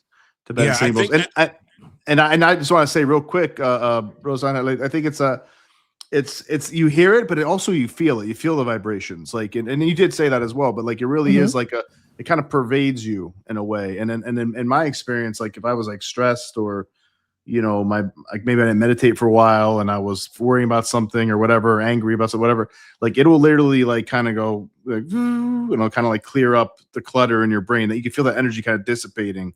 And you could leave with like a really, it's almost like you deeply meditated or something. it promotes relaxation, but not only that. Look, if anyone who is listening and is saying, I'm so stressed, I just need something, I would just recommend, if you can't experience a Tibetan bowl sound healing in person, go on YouTube, get an organic person playing it, and just feel it. You can feel it, like you said. It's not just hearing the tones, you're gonna feel it in your body. Now, when we were training for it, we were also trained to place the bowls on certain parts of the body. So imagine if you are feeling heartbreak pain, or it's just stress, right? And then we would put like, maybe I have like a bigger bowl, and if the person can take it, and you're just, after you've coached the person into someone like a shavasana, relaxing, you got to take some deep breaths. You want every part of their body to be focused on relaxation. Well, now you start with the bowls, and people can go into a very deep meditation in under 15 minutes. Would you recommend this for like sleep? Absolutely.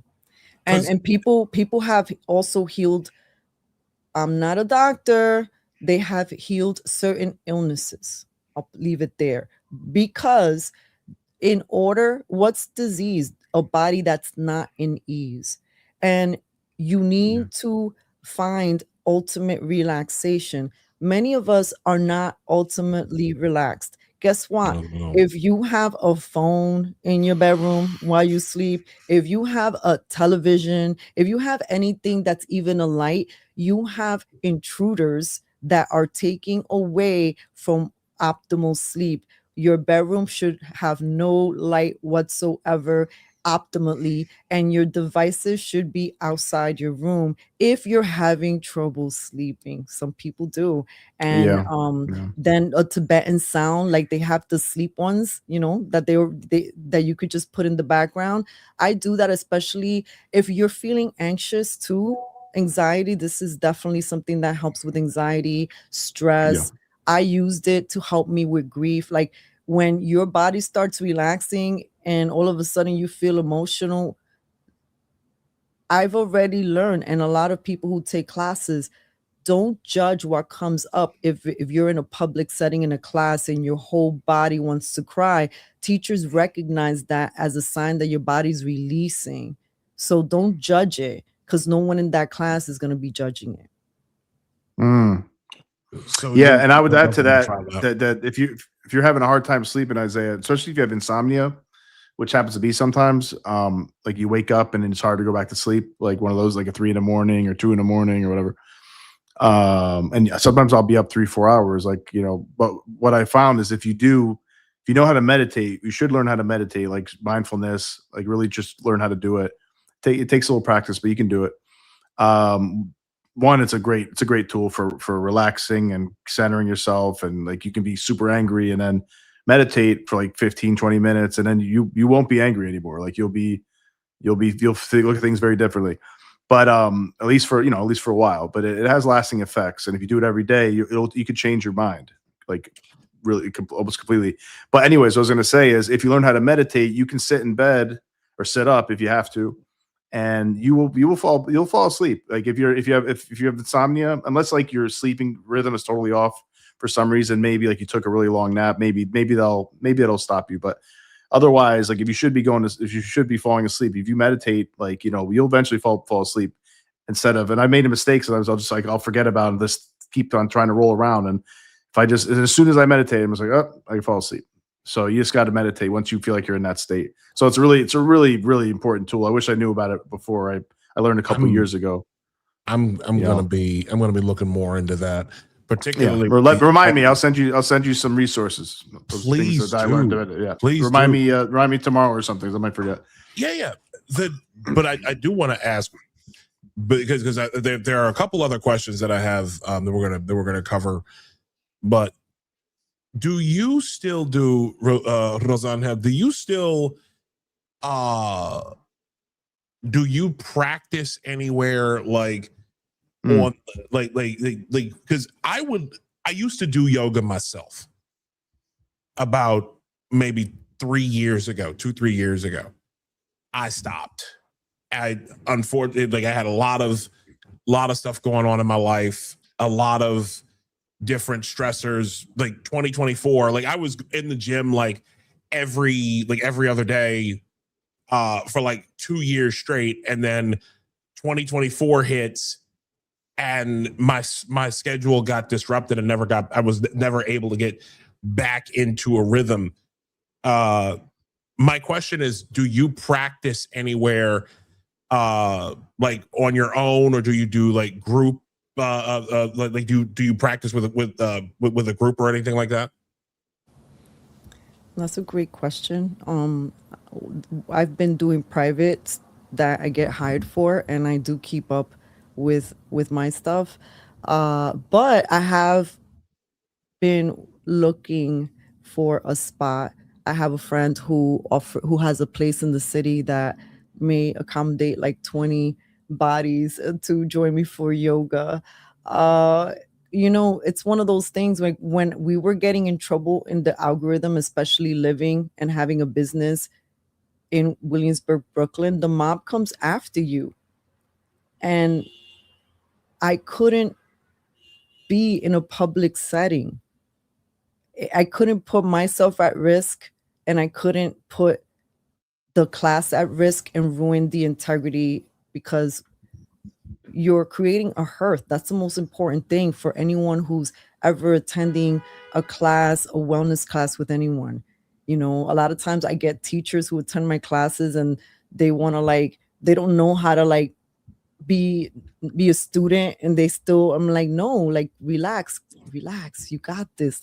Where can you go when you can you don't need to worry about driving, just know that we got you. And if I can't feel safe, I can do that because I think that I may be a target because of what's happening online, I didn't feel like it would have been in alignment to be sharing these classes. I mean, I've seen how Antifa moves. We were once a part of an event as just little guests, but not necessarily anybody being a part of the event. But it was a local Blexit event when Blexit was a thing, and supposedly Candace Owens was supposed to be in Williamsburg, Brooklyn, and Wokey Pokies got a hold of that bit of news, and they rallied. They called the place. They threatened people who worked there. They threatened people who worked there with, I'm going to dox you. And when you see that happening in your neighborhood, these people are, when we tell people the DSA and the Antifa and the leftists, they move like little gangs and bullies, and they're trained, and they do tactics in the streets that they know how to provoke someone and to get a reaction out of you. And the moment they get a reaction out of you, they're there with their camera to grab you in a compromising way. One of the things that they do is that they do lower handed things. So I might kick you, nobody over here, because everybody's kind of looking above this frame. They are not gonna know. Rosangel didn't kick Isaiah. Nobody saw that because everybody's looking over here. But all of a sudden, what are people going to see? Isaiah cussing me out. Why the fuck you hit me? I didn't do anything to you. And I'm like, oh, I'm an innocent woman. I'm being attacked. And they do stuff like that. Sneaky. Well, well, that's when you just, you know what? I'm going to keep my opinion to myself, because I have like when they play that wounded bird shit, I'm just like, oh, I'm gonna wound you a little more. Like you know how when you were, well, I don't know how you were raised, but like when I was when I was a kid, there was always this phrase that you would hear from certain parents, right? You would say, my own parents in particular. Shout out to Kevin and Rob and Carter, mommy, papa, love y'all. You be quiet before I give you something to cry for. They would always say that.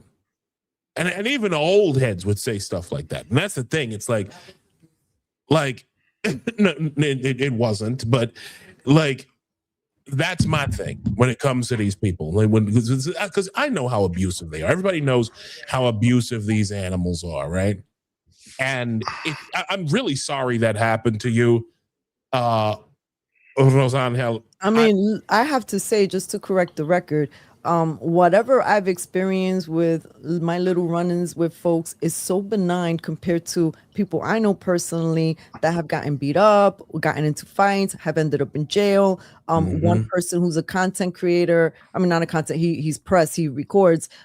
He got his stuff stolen and hit in the head. He had ended up in the hospital with a brain injury. Like, there are real consequences to this. My sister and I went to cover the Roosevelt Hotel when they had all the migrants out around the block, and we got stalked for a block and a half around the vicinity and blocked by Antifa folks who didn't want a shooting, and they kept getting in the way between my sister and I and this other woman.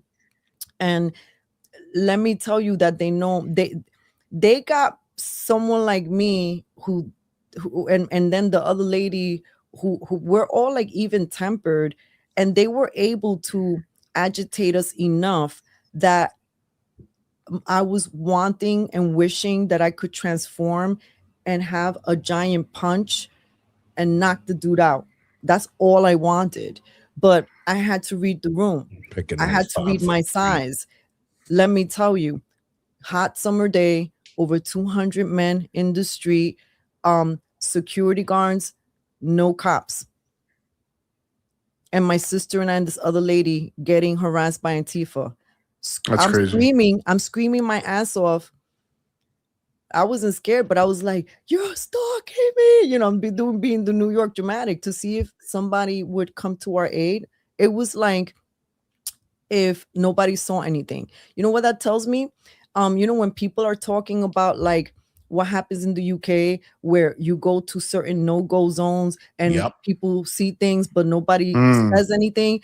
That was what would have happened to us. Something would have happened to us because nobody would have defended us. And, you know, like, you got to read the room. 3 women, bunch of men, no cops. Why are there no cops when there's hundreds of men in the street waiting to be processed? Jeez. And then why why were they running off journalists? Because that we weren't the only ones that were getting run off. There was definitely why was Antifa mixed in with whatever was happening with the migrants and getting processed? I don't understand that. I wasn't the one to break that story. That was Leroy Press Viral News. That's oof. And so then I go and you know, because I knew he broke the story, I had sent him my footage before I released it. He wasn't even worried about the person we were having the run-in with. He pointed out the person that was next to the person that was running, who he connected to somebody who was getting funded or was the daughter of somebody who was a Chinese agent. I don't know if it was related to the CCP or just, but this is where you're like, oh, there's some dark stuff happening above my pay grade over here. Yeah, for real. Seems like it. You know what? And in that case, you know what? I'm just going, I hate communists. I hate communists, and I especially hate them for this reason right here. This woman is 5'3", and these animals were picking on this woman and her sister. Shameless, man. Had no fucking sense. They don't care. Pick on I know old somebody, ladies bro. that have gotten knocked down by Antifa. They will pick the weakest of the bunch. So if you think you're rocking with a group 20 and you're like, we got 10 men here.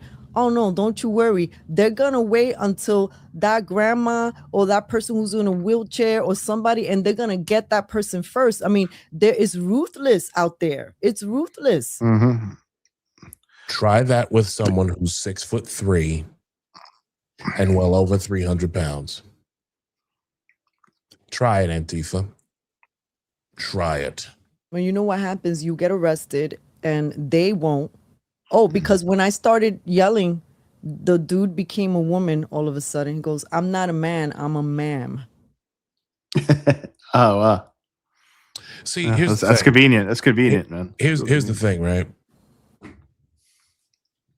I as angry as the thing that makes me so angry about this, right, is that they know how to do this stuff within the systems that are built for them. The street animals are great for this, right? Like, and they're able to operate. The street animals are able to operate so long as the inner school and the inner circle are on their side, right? The street animal communists, Jesse Kelly talks about this a lot, how there are several layers. You have the street animals, and then you have the elites. The elites are the ones like Mamdani, like Zoran, and then the ones that are in city council. All right, you have a few street animals who got lucky within that inner circle, within that inner school. But the fact is, the fact is, the city council and Zoran serve as the elites. The elites basically tell the street animals what to do, and the street animals will do anything. My thing is this: the one thing that's the saving grace, though, is that Antifa, ladies and gentlemen, Antifa has been designated a terrorist organization by the federal government, by the Trump administration. That's great. Okay, I want to make that perfectly clear before I go any further. Matter of fact, I'll bookmark it so that I can make a short on this, right? Antifa have been designated a domestic terror organization by this administration, by the federal government. Do with that what you will and govern yourselves accordingly. But this nonsense cannot continue. It's funny, we're now talking about communism, because just recently, RFK Jr. Was on Fox News and was talking about a few things here. And I think that he was on with Jesse Waters, I believe, yesterday. Yeah, it's a great short clip. What he says is very interesting. Yeah, and shout to RFK Jr. Oh, you know what? Before I play this clip, Ellen's got a lot of comments, and I want to make sure I get to her because Ellen is a big supporter of ours. She says, Rosangel, between 2019 and 25, my ex-husband went from conservative to full-blown TDS Antifa. He trans my son's little half brother. She makes the oh my God. I'm so sorry. That is terrible. Oh God, I'm so sorry. She also said regarding the breathing technique, she says, I've been trying to breathe in 7 seconds, hold for 5 seconds, breathe out for 4 seconds technique. It helps me get to sleep. I need to try that myself. Yeah, that helps as well. Switched from white noise to brown noise. Oh, I don't know what brown noise is. It's like a different kind of like fuzzy sound. Oh, that you can get on like different. You get an app for it that's like a white noise. There's like a white noise app, I think it's called, and it has like a brown noise thing in it. I thought brown noise were the sounds you make when you have too much Mexican food. that as well. I mean, I'm just a guy. What do I fucking know? What do you know? You're not a biologist, right? I'm not that. She also asked, question for everyone. Do you have any tips for detoxing from social media? It's a drug and I'm addicted. I'm gonna come back to that after the RFK clip, unless you want to answer that now. Rosangel. I mean, if you like, yeah, Rosangel, you could jump in, but I mean, if you notice that like your app you're using isn't really helping you with much, but it's hurting you more than it's helping you might as well just take it off your phone, or maybe set up like a strict, if you can. I know it's hard when people are addicted to this stuff, but to be like, maybe I'll look at it every Thursday or something, or at a certain time, and that's it. Maybe on the weekend, or so, like maybe twice a week. That'll help quite a bit, rather than just constantly, because people will spend time scrolling before bed, as soon as they wake up. I've also heard that like it's good to like when you wake up, you shouldn't be using it at all, like social media for like an hour, and then before you go to sleep, shouldn't be using social media for like an hour. Is really helpful as well. And I think there's different apps. I don't know what they're called, but there's different apps where they can help you not use it. Like if you're having a hard time, like they can block it off for a while, or make it even so like you have to like go through all these hoops to get it back, get your social media back on, whatever you're using.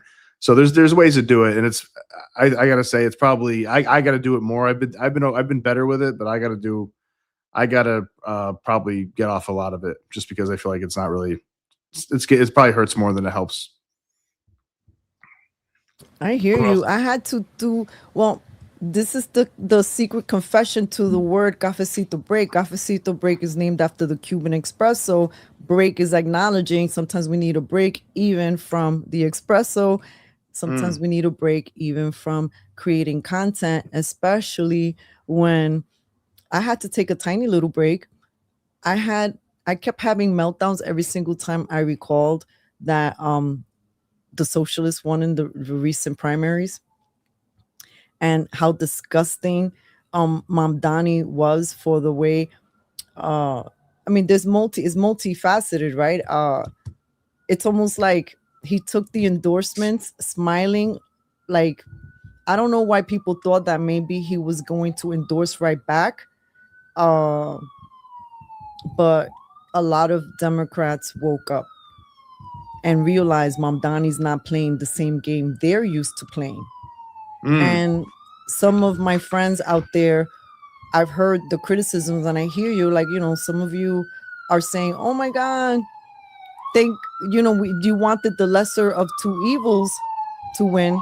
I live in New York City. And they over there in Linda Street fighting over slices. Yeah. and the Democrats have absolutely, especially the ones in Blue City, yeah, sometimes they're like a hair apart from DSA. Yeah. In a lot of their policies, but still many of them were very shocked by the moves Mamdani has made. And I'm here for it because he pissed off the Dominican community here, the Dominican over there, overseas. He pissed off the Puerto Ricans here. Not all, because a lot of them, when they see him, it's like if they saw Michael Jackson. I mean, it's even in my comments. Mamdani made a presence at a local Puerto Rican Day Parade in Brooklyn, and thank God there were some boos, but I was quiet to hear. And I did witness with my sister that there was some people that got so excited that they were almost like sad. Oh my God! Like if they were going to faint because the king himself was walking through. That's disturbing. You talk about Mamdani, right? Yeah, you know that he's Yo Soy Boricua pa que tú lo sepas? I saw that. 6 hours. So this is Okay. when I had to take a little break, because I was, every single time I would contemplate just the slickness. And for those of us who have been watching the tea leaves, I know people who've been calling this out for 10 years.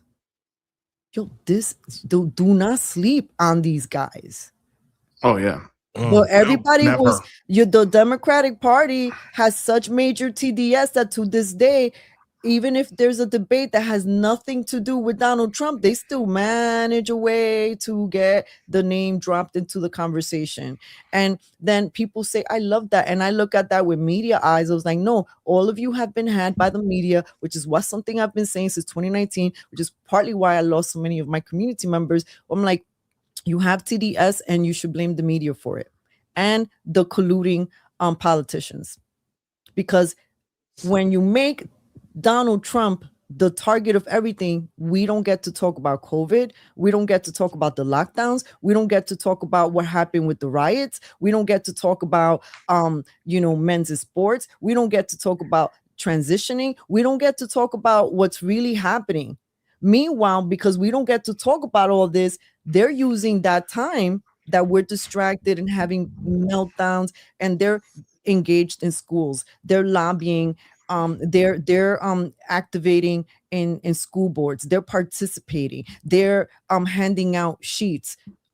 I sat so many times with leaders in the community, warning them there is something coming, and it's not even, it is not of God, but they found a way. They found a way to use guilt trips to make people feel bad, to be like, you got to embrace, you got to diversify. It can't be your way or the highway. They manipulated people through their heart strings or guilted people.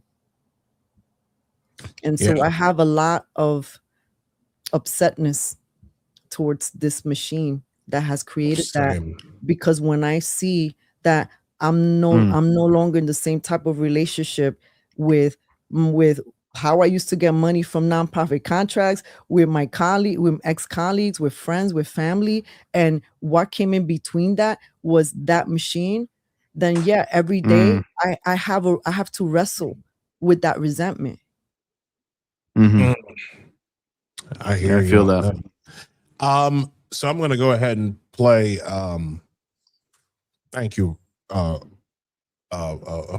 for that. I'm going to go ahead and play RFK Jr. I want to get your thoughts on this. This is he was on Jesse Waters' program, and this is from the Patriot Oasis.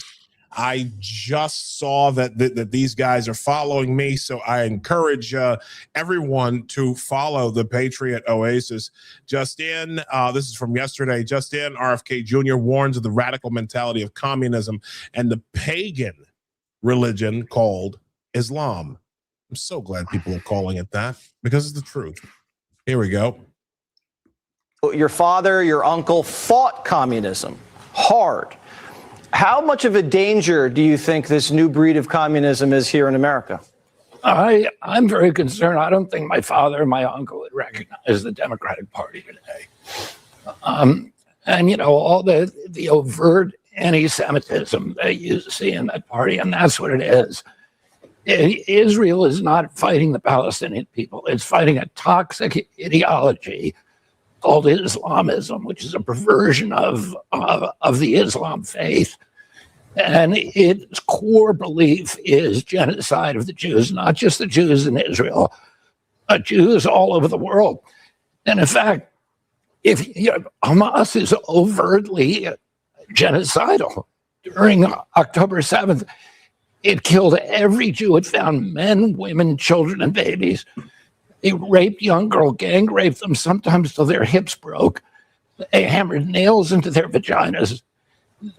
Their charter says we're going to exterminate all the Jews. And if you look at the Mideast, there is an ongoing genocide against Jews and Christians in all the nations in the Mideast. In 1948, there was 1 million Jews in the Mideast, in the Arab countries. Today, there's about 15,000 left. 20% of the population was Christian. Now it's 5%.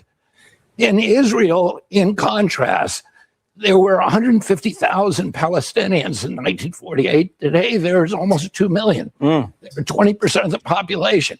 If Israel wanted to commit a genocide against Palestinians, it could do it in a minute. It's doing the opposite. The Palestinian population is growing enormously around Israel. There are no Jews in Jordan. There are no Jews in Gaza. The number of Christians in Gaza has dropped by about 80% over the past 10 years. If you want to see where a real genocide is happening, it's not in Israel. It's happening in all the nations around it. And what? Well said. Very well said. That's something that doesn't really usually penetrate the far left Islamist far left bubble that we see now. That's got so much energy behind it. You know, the Free Palestine coalition. Here's what I would like to say if any of the conservatives are listening and the Republicans. We all knew in New York when we were watching the debates with Mamdani. And this was in the primary, and then when he,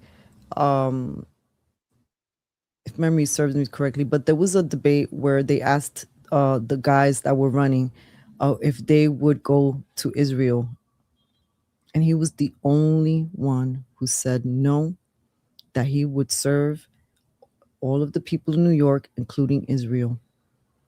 I knew right then Mamdani won. Yeah, same. And the fact that we're still today not understanding that there is such a venom for what Israel is done over there in Palestine. I don't like to talk about it, but I can recognize that the venom is over here and they're attacking people who have nothing to do with whatever's happening overseas. And I don't think that's right. But to reduce the argument to just only anti-Semitism, when there's so many shades in between that are affected, we will continue to lose, and we will continue to give momentum the moment I'm tired of hearing about Israel. I'm not at all saying one is right over the other. It's just we're tired of certain topics. Use smarter arguments to win. You're not wrong. What RFK is saying is not wrong, but people are so scared. So then don't go to the argument. Talk about the other things that are affecting everybody else, because everybody else is not Israel or Palestine. There's so many more of us. Christians, people of color, the Dominicans have woken up, the Puerto Ricans have woken up because, hey, guess what? They were noticing, oh, we're not his brown.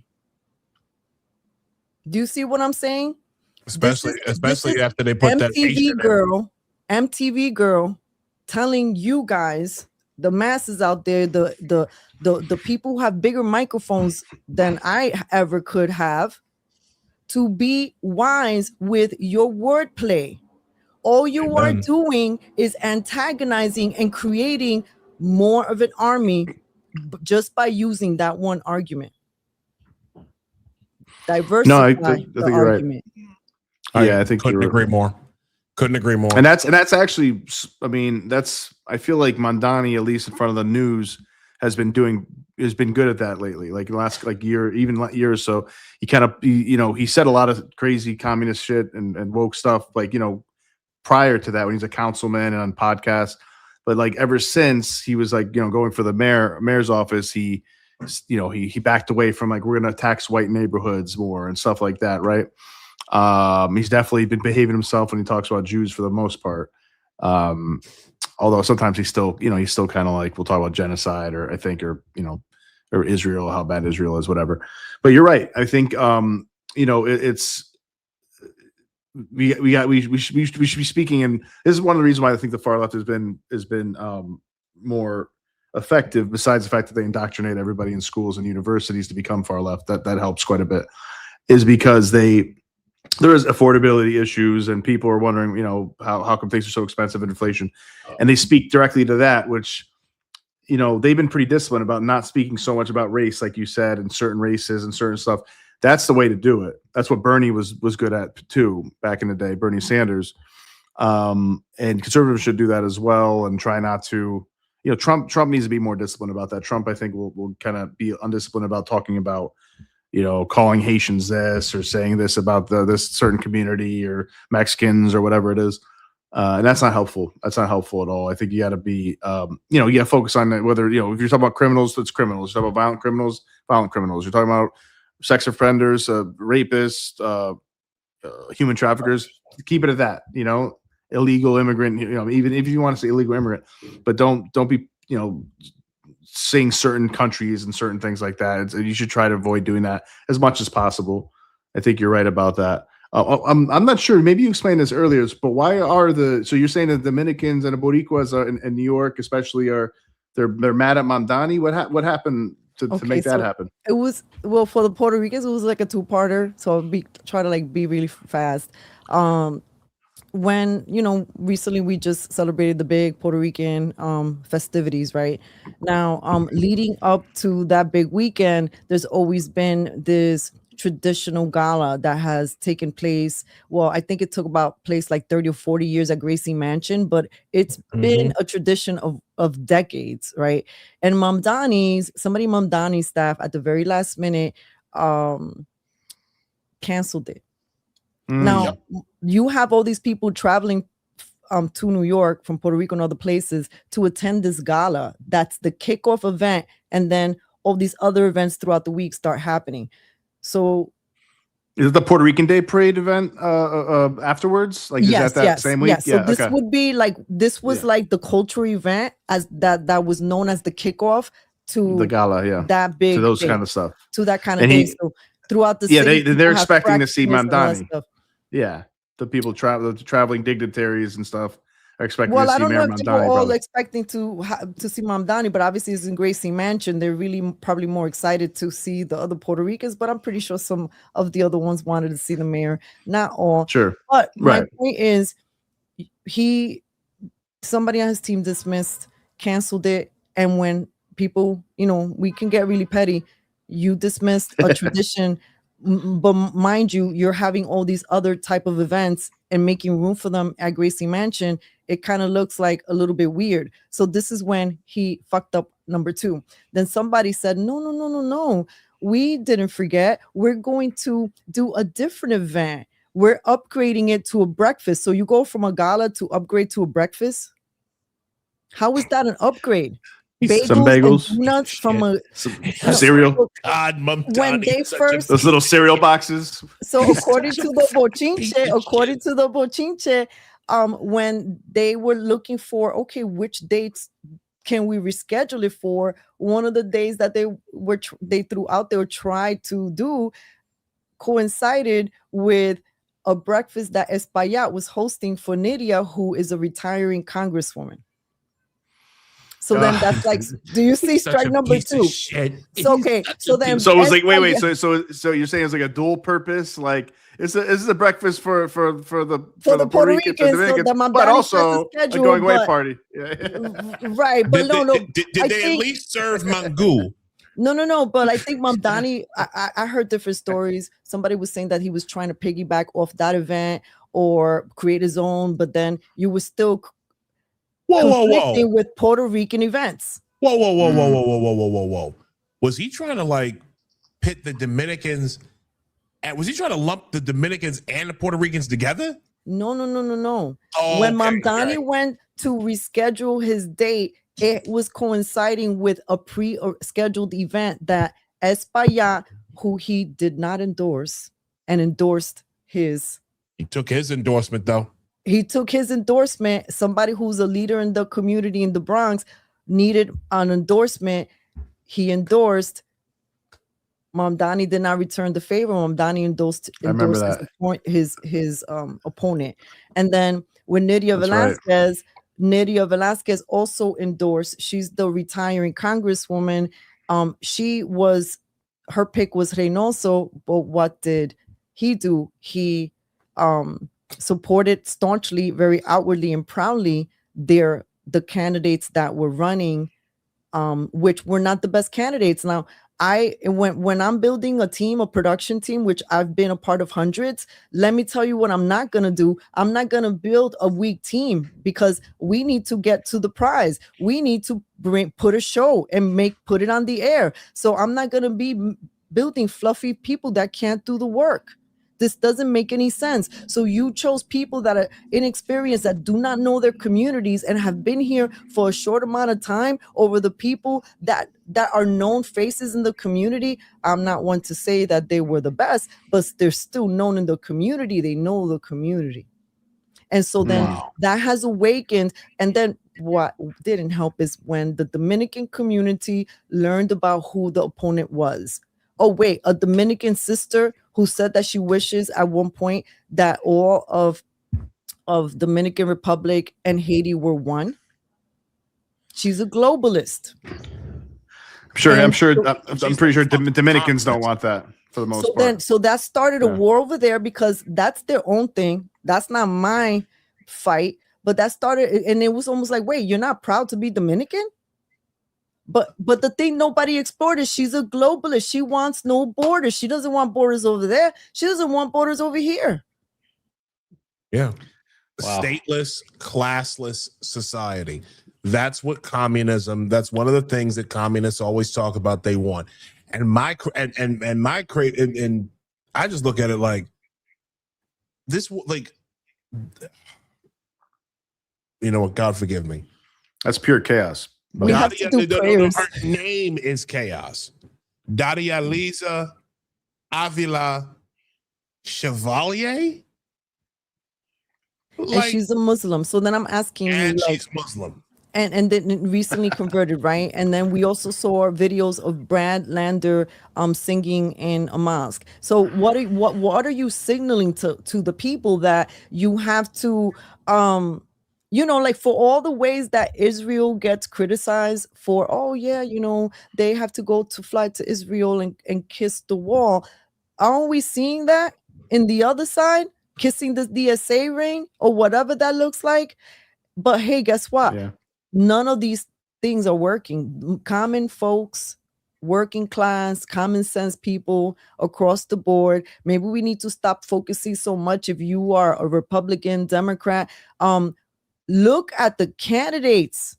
Some of these people should not be running. If you have a candidate that doesn't have love in their heart for where they live, why are they even running? They should not be seated. I'm sorry. You should have love for. I'm not saying the United States is perfect. Obviously, you run because you want to change things, but not change the culture. Yeah. I couldn't agree more. Could not agree more. The big problem is people aren't voting locally. It seems like, unless it's far left people. It was only 10%. It was only 10%. It was 10% turnout in Espaillat's district. Right. 10% turnout citywide. I don't know what's up in New York. New York's gotta come out and vote. Here's the thing. I am convinced, given a couple things that I heard this week, I am convinced that the intent was always to lower the voter turnout. I am convinced the vote turnout was lowered on purpose. These people, because again, the communists thrive in low turnout elections. Because here's the thing, no one else will vote for these fucking people except other communists.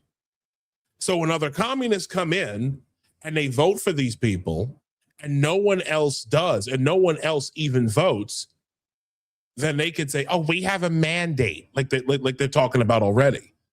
Okay.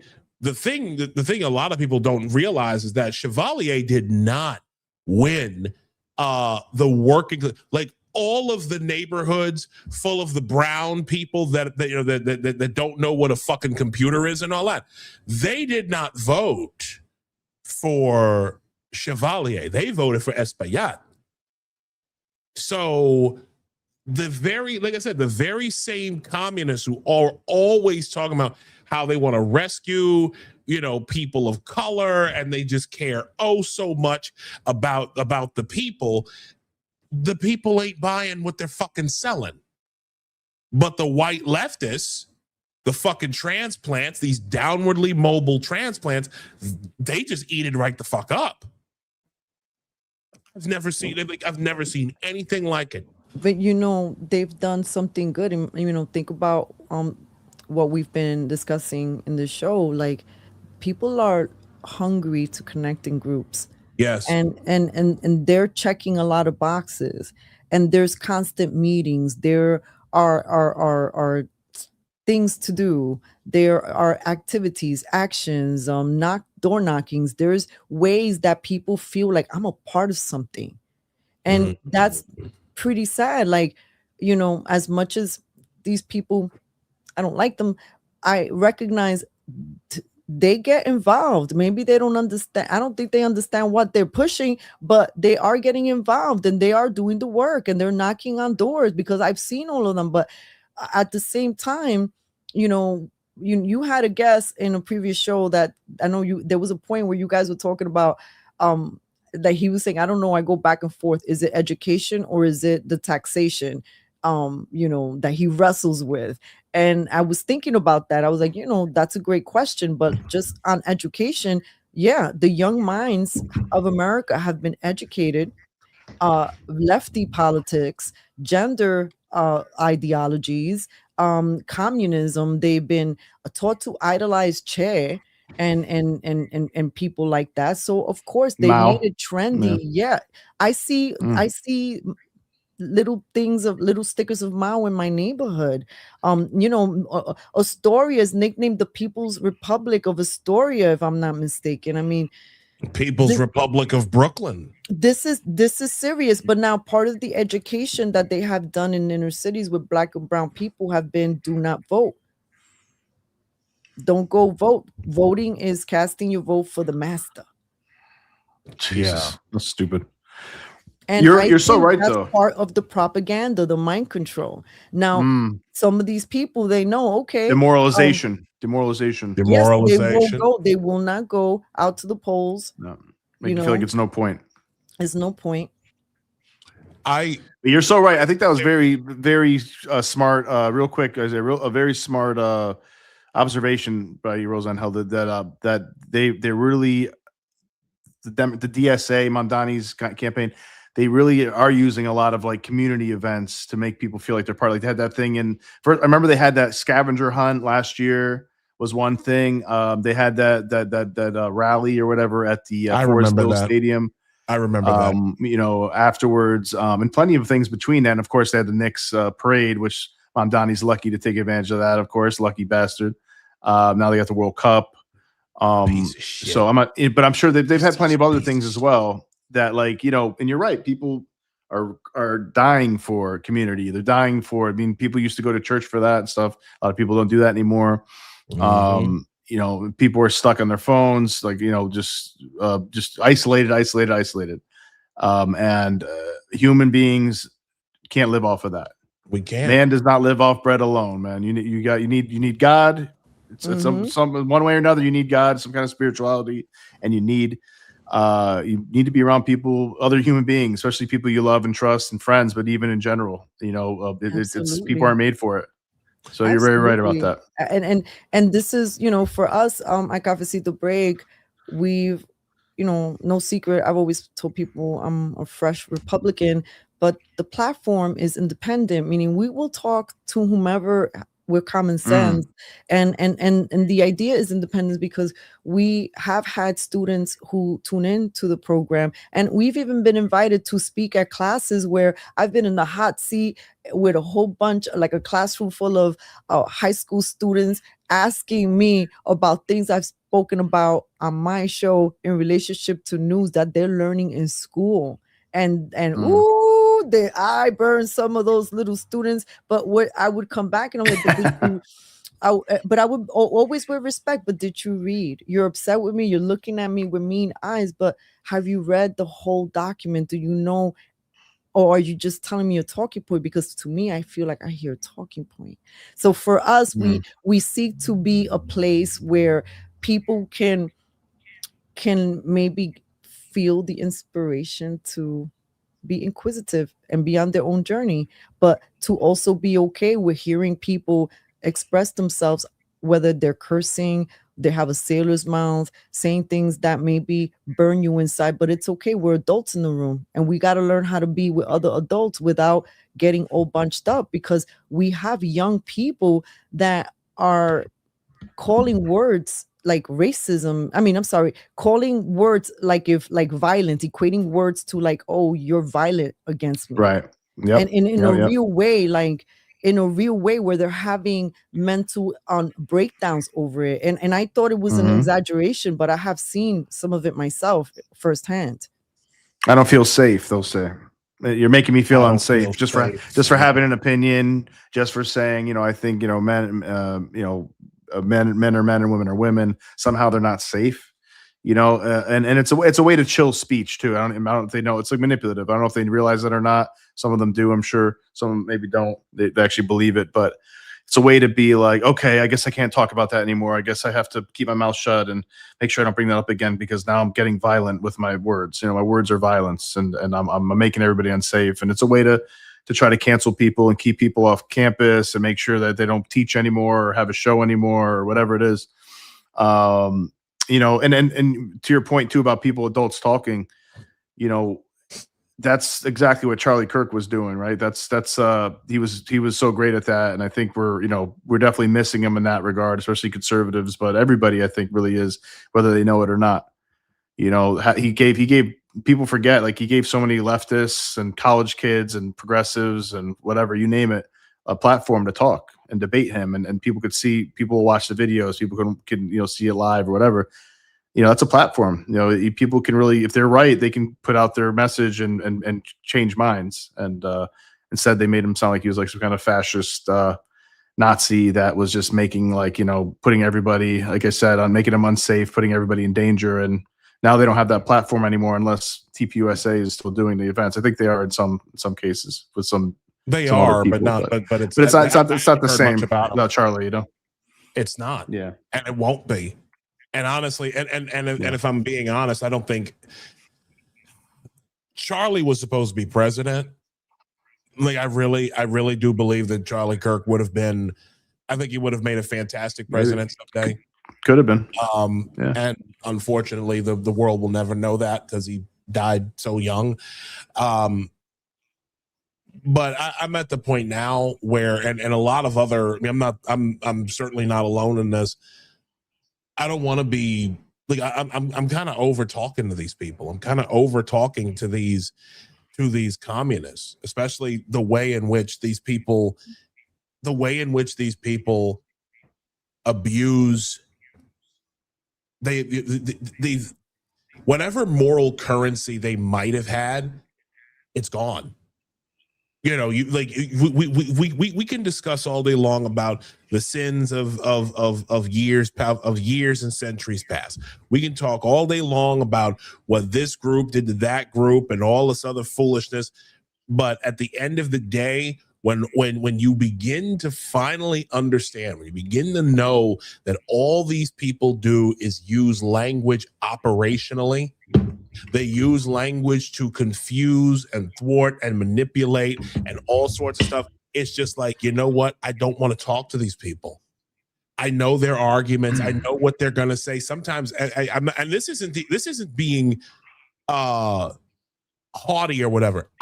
Sometimes I know what these people are going to say before they say it, because they're all the same. They use all the same language. They use all the same tactics. It's old. These people don't do anything. And so unfortunately, they use all the same tactics. And so unfortunately, I'm just kind of like, listen, I don't want to talk to you.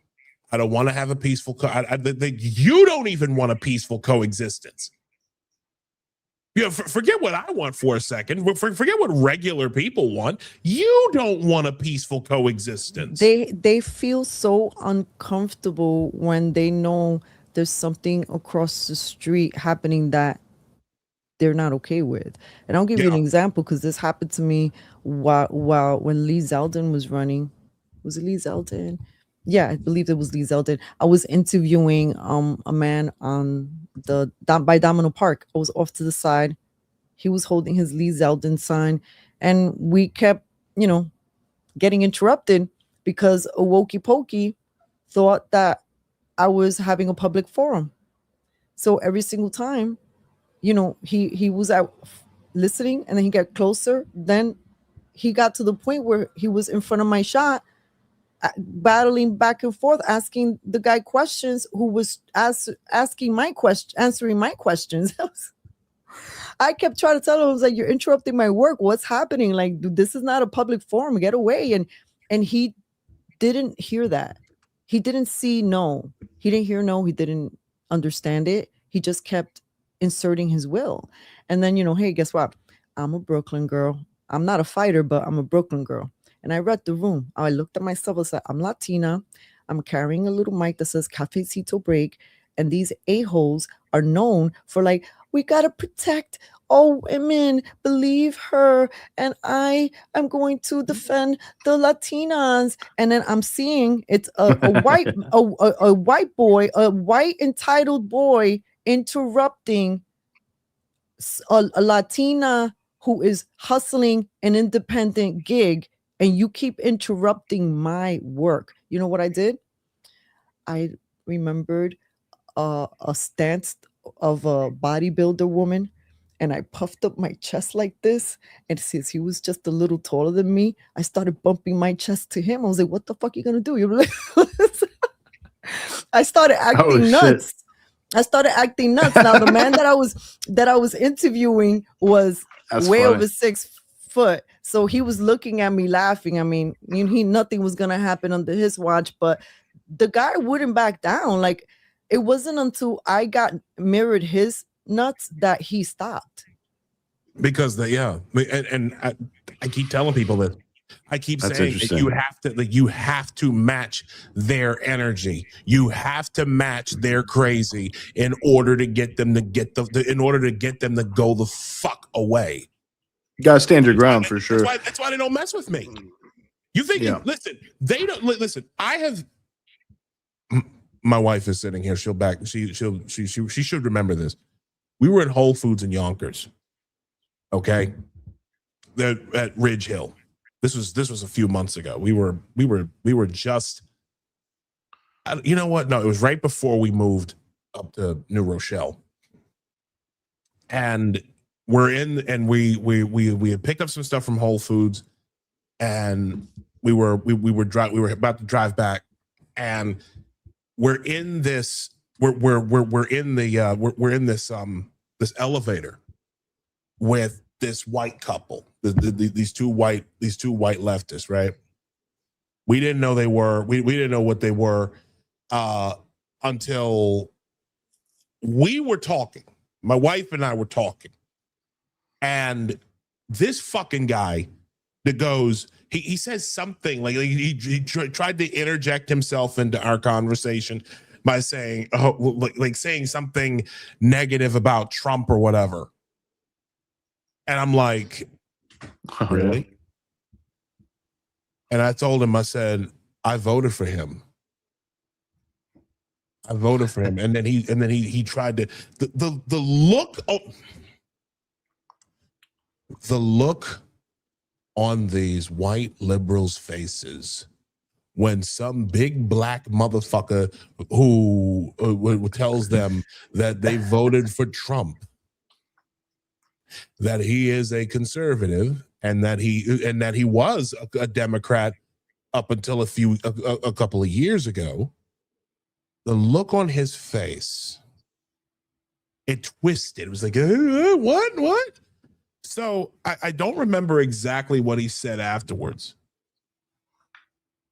But I called him a fucking douchebag. I know I called him a fucking douchebag.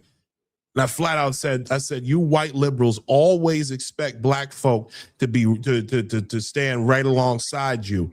I said, you need to fucking stop that. I'm probably misremembering this, but I know I had a lot of choice words for him. I called him an asshole. I called him all sorts of shit. I don't like these people.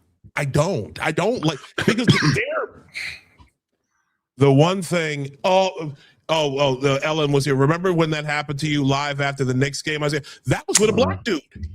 That was with a black guy. That's right. Black guy.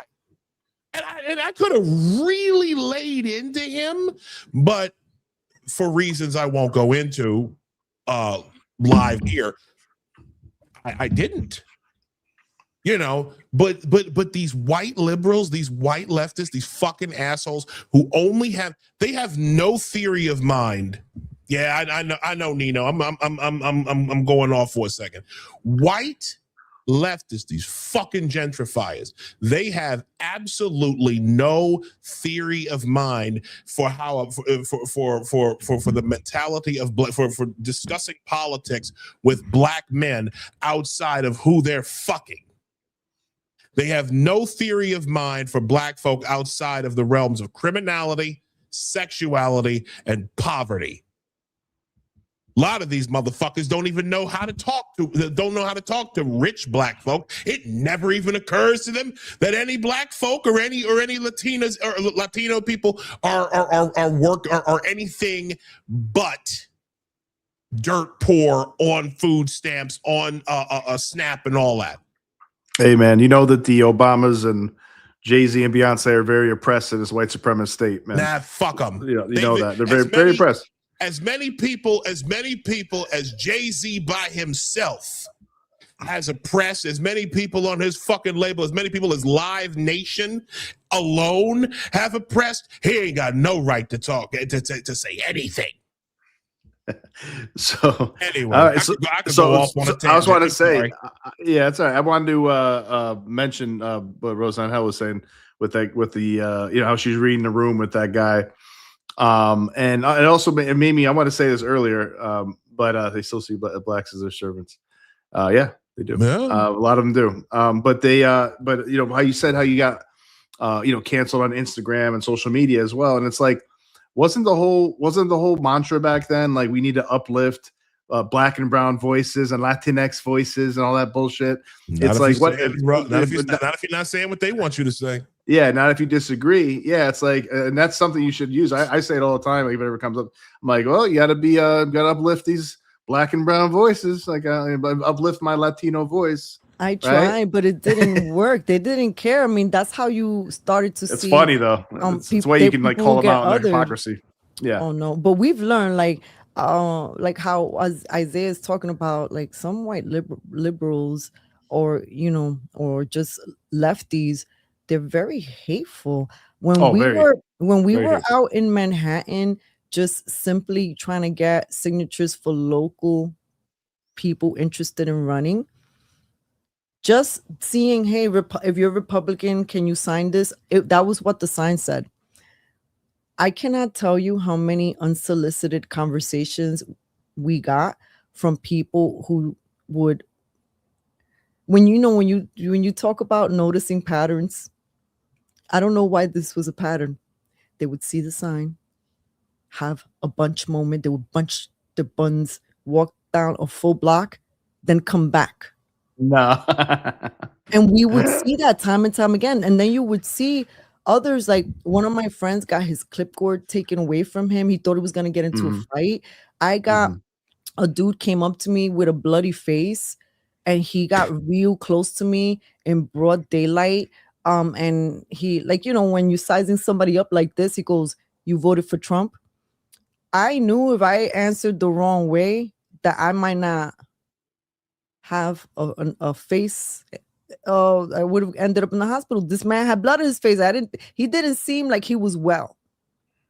And again, it's just reading the room. I really credit all of the work of having a brick and mortar. When you have a brick and mortar, you don't know who's coming in and out of your shop.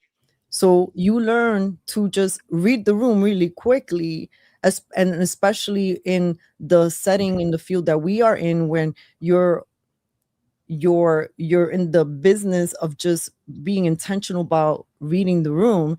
Then when you feel people who are like, when somebody has anxiety, for those who can tune in, they can feel that resonance in somebody who's walking in with anxiety before they even say a word. Those who are already so comfortable in their space, they can really feel that anxiety come in. Or if the person's angry without the person saying a word, or the noticeable physical tells. It's like what you were saying, Nino, when with the bell. It's like you don't have to hear the sound to feel somebody's vibration. Yep. Indeed. Yeah, there's a lot of them that are, I mean, they're very angry people, usually the far left at least. Very unhinged, violent. He can be very violent. They like to threaten people. They'll threaten men, women, children. I've seen that a lot. They're really not good people. A lot of these people, like, at least the way they behave is not. And I think a lot of them, I'm sure many of them mean well, and they really think they're fighting the good fight. Most people are moral actors. At least they believe that, they believe they're acting morally right and doing. That's what most people think. But boy, do they not behave very honorably, to put it mildly. And boy, do they seem pretty unhinged a lot of times. Like, if you say anything out there, even like, look at Scott Wiener, right? Is that his name, Scott Wiener? The dude in San Francisco. Yes, that's his name. Yeah, the couple, like the one, he was in a restaurant and the guy was yelling at him, and then if you saw him with the trans parade, I mean, he was there in his face, kind of trying to touch him. You tell they wanted to kill him. You can tell they wanted, or at least beat the crap out of him. Like, they really wanted to hurt him. But because he was on camera, they didn't, and he didn't say anything back. If he said something back to them and started talking trash, it would have escalated very quickly. They're very totalitarian. They're authoritarian people. Like, that's why the communists and socialists always end up that way. And they can be very violent. And people need to see that. They do. They're celebrating Charlie Kirk. We remember seeing all the celebrations of Charlie Kirk when he got killed. Did you see that? Nick Shirley, the video with Nick Shirley in New York. I think it was in New York, where he ran into like some DSA guy. I think he was actually a guy that was like kind of higher up in DSA, like an Asian dude, I think it was. And he was he was so pissed at him. And then was that the one? Hold on, was that the one with the dog? I think so. Yeah, I think 57th Street. Yeah, that was him. Yeah, and I think he was kind of tugging the dog, and he was so angry that Nick Shirley was there, and he was talking trash to him. And then finally, when they finally stopped like talking to each other, Nick Shirley was pretty calm. He's pretty nice, being pretty calm, and he was just wanting to kill Nick Shirley. You could tell he just wanted to like attack him. And then like he walked down the street, and he turned away, and he goes, "You're gonna get it in the neck. You're gonna get it in the neck." Like pointing at his neck and stuff. Like just like hoping he gets killed like Charlie Kirk. Basically, I'm assuming. It's sickening. Just because Nick Shirley was reporting on fraud in Minnesota and in LA or whatever, and it's like he deserves to get killed for that. Really? This is what I would like to add. If there's people who are like, I'm on the street, if I see Antifa, I'm just gonna like throw down. I would just say it's important to learn the enemy before you engage. I have friends, as you know, I'm in the reporter. I talk to a lot of other people because we chat, right? So I've got folks in Mexico, Texas, DC, Florida, California, you can just name it. Like, and we talk to each other. Like, those are the people who mirror what I do in other cities. They all have friends who have been attacked by Antifa or chased out of something. It's just that it doesn't get reported. If they don't like that you are creating an event in their turf, they're going to do everything to get you canceled, threaten you with docs, or make so much noise outside the event that it makes it near impossible. They also find ways to enter the event with devices that make sounds, so that they'll interrupt with a noisy device that's making sound while the activity is going on. I've seen this in many ways. So what I would say is, like, please be careful. Like I said, I I've had too many friends who've gotten into fights. Some of them have ended up in jail, and some of them have ended up with injuries. And life is too precious. Life is too precious. Sometimes you got to just swallow some pride so that you will walk away intact. Yeah. If you can. Yeah. Because the other part to that is they do get nasty. They do pursue. And so I'm going to just flat out say you have every right and reason to defend yourself. Be careful, be wise, be discerning, but be prepared to defend yourself. Because these people are evil, folks. These people are evil. The Bible commands us to, not to get too. No, actually, I am going to say it. I'm going to wax Christian for a second. The Bible tells us to walk circumspectly, redeeming the time. I can't remember. Oh my God, I can pull up these verses any other day, but it's like it's like, oh God, my dad's gonna kill me. You walk circumspectly. You walk and you understand exactly what's happening. You be discerning. Being wise as serpents, peaceful as doves. That's Jesus saying that. But it's like, I guess what I'm trying to get at, folks, is there's a lot of discernment. There's a lot of wisdom. The one thing that my father, one of the godliest men I've ever known, period, Mr. Kevin Carter. Nino's met him. Great guy. Yep. The one thing that he always taught my brothers and I've got 4 brothers underneath of me. I'm the oldest of 5.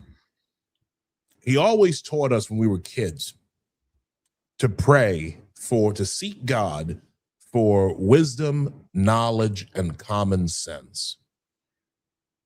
And these are some of the things that we absolutely need to be prayerful for. We need to be checking into this. We need to be locked in and understanding where we are and who we're around. Yep. Because the devil is indeed walking around like a roaring lion, seeking whom he will devour. Yeah, and then just like a roaring lion or a hungry lion, they're seeking people who are weak and vulnerable, especially. So, you don't want to put yourself in a position where you're alone with a mob of people in the dark or something like that. If you're going to confront these people, you should hope a police officer's around or be near the police or maybe call one over, just be like, I'm going to say something to them. Can you keep an eye on this? Like, that might be a smart thing to do. Have somebody with a phone watching. Even sometimes you might want to carry a weapon, man. Like, even if it's like spray or something like that. If you're going to be any sort of situation like that, because, it could get ugly and people get hurt. People get stomped and, a lot of bad things can happen. I mean, we've seen people get killed before. So, take it seriously. You got to know your surroundings and pick your battles. I think is what Rosangel's saying as well. It's like, you don't want to, if it looks like it's dangerous and it's probably not worth it just to show you're brave in certain situations. Better to try to avoid the situation, get out of there with your life and talk about it. Live to tell the tale later and live to fight another day later. Yeah. Yeah.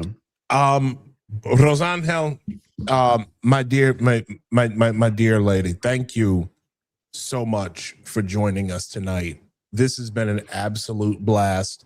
You are just as incredible as I remember when I was on your show last year. I am so glad that you were able to join us tonight. What are you working on? Is there anything that you got cooking? What's going on? Okay, well, first, thank you for inviting me to your show. This was an excellent conversation. I really, really enjoyed myself, and it was great meeting you, Nino. And it's like you read me, like you stumped me when you asked me about the Kundalini, because I felt like, wow, you saw right through me. That's a conversation that has never come up organically with anyone outside of like my orbit. So that it took me off guard, and I was like, you see something. So that's just to me, it's like a mirroring, like, you know, there was a lot of mirroring here, and I really appreciated this conversation. I like the analysis. Me too. So what's coming up Mondays, 8 p.m. Eastern time, Cafecito Break. We host the New York Freedom Fighters podcast, and we do it live on Cafecito Break, YouTube, X, and Rumble, 8 p.m. Mondays.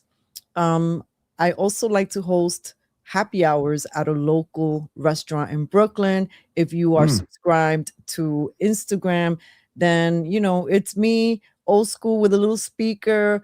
I sing some covers. I get people, and, you know, some people dance, some people come along and join me in chorus. We just have old school cheers kind of vibe in a family restaurant that I love. It's a Mexican restaurant in Brooklyn.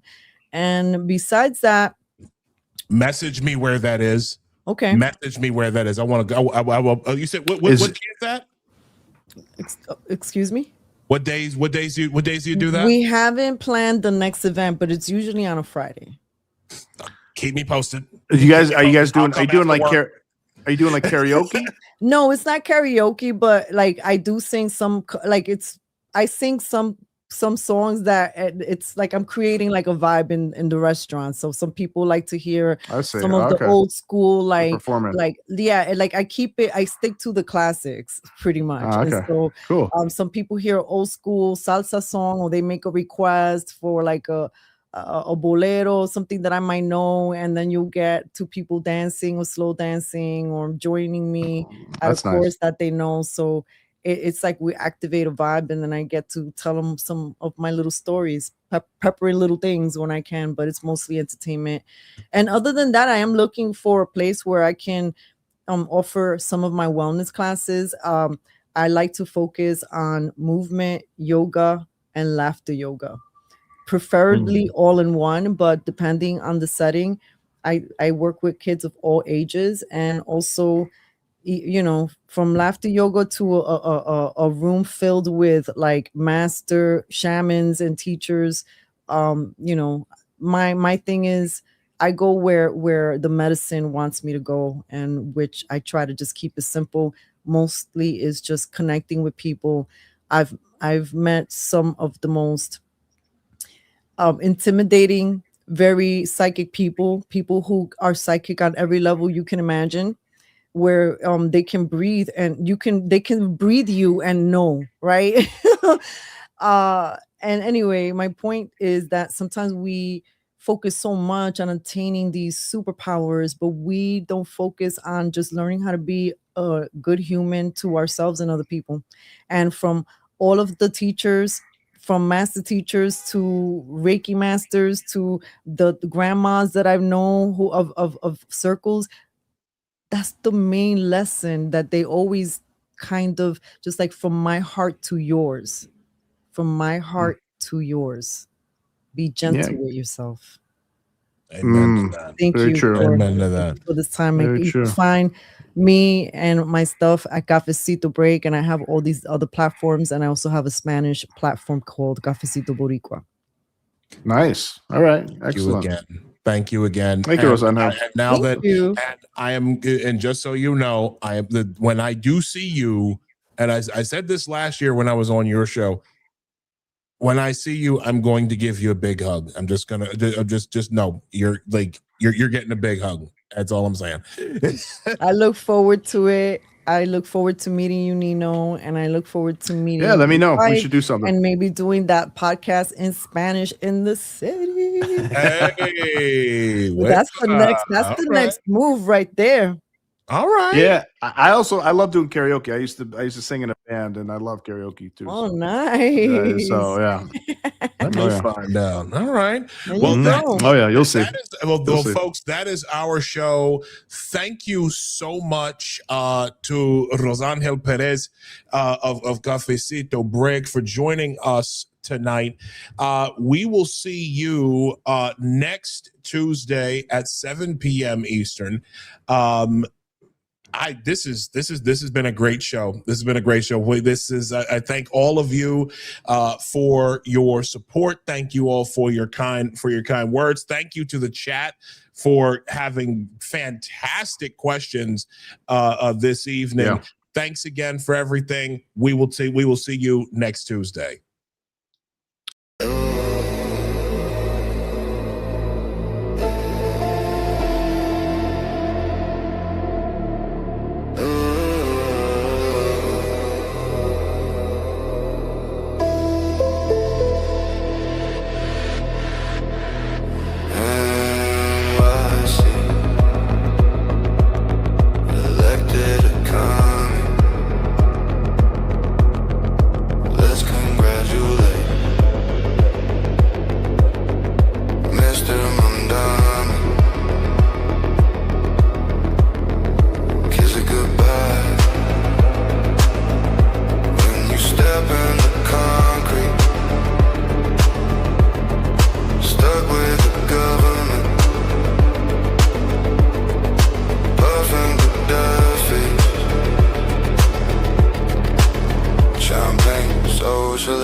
Posting pics with the Bolsheviks, their enemies who vote for it.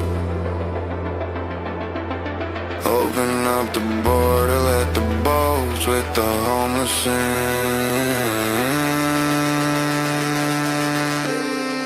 Never trust a commie. Never trust a commie. Never trust a commie. Congratulate Mr. Mandami. Never trust the communists. Never trust the promises. If you vote for it, you won't forget the consequence. Never trust the communists. Never trust the promises. If you vote for it, you won't forget the consequence. Cheers to the champagne socialists. No regret when they vote them in. So intense when they sow this in. Bodies on the floor, they don't notice them. None of you heard about the gulag. Start for their food farms, barred in the gulags. The train left the station with a choo-choo. Nothing worse than the smile when they shoot you. Never trust a commie. Never trust a commie. Never trust a commie. Let's congratulate Mr. Mamdani. Never trust the communists. Never trust the promises. If you vote for it, you won't forget the cons. Never trust the communists. Never trust the promises. If you vote for it, you won't forget the cons.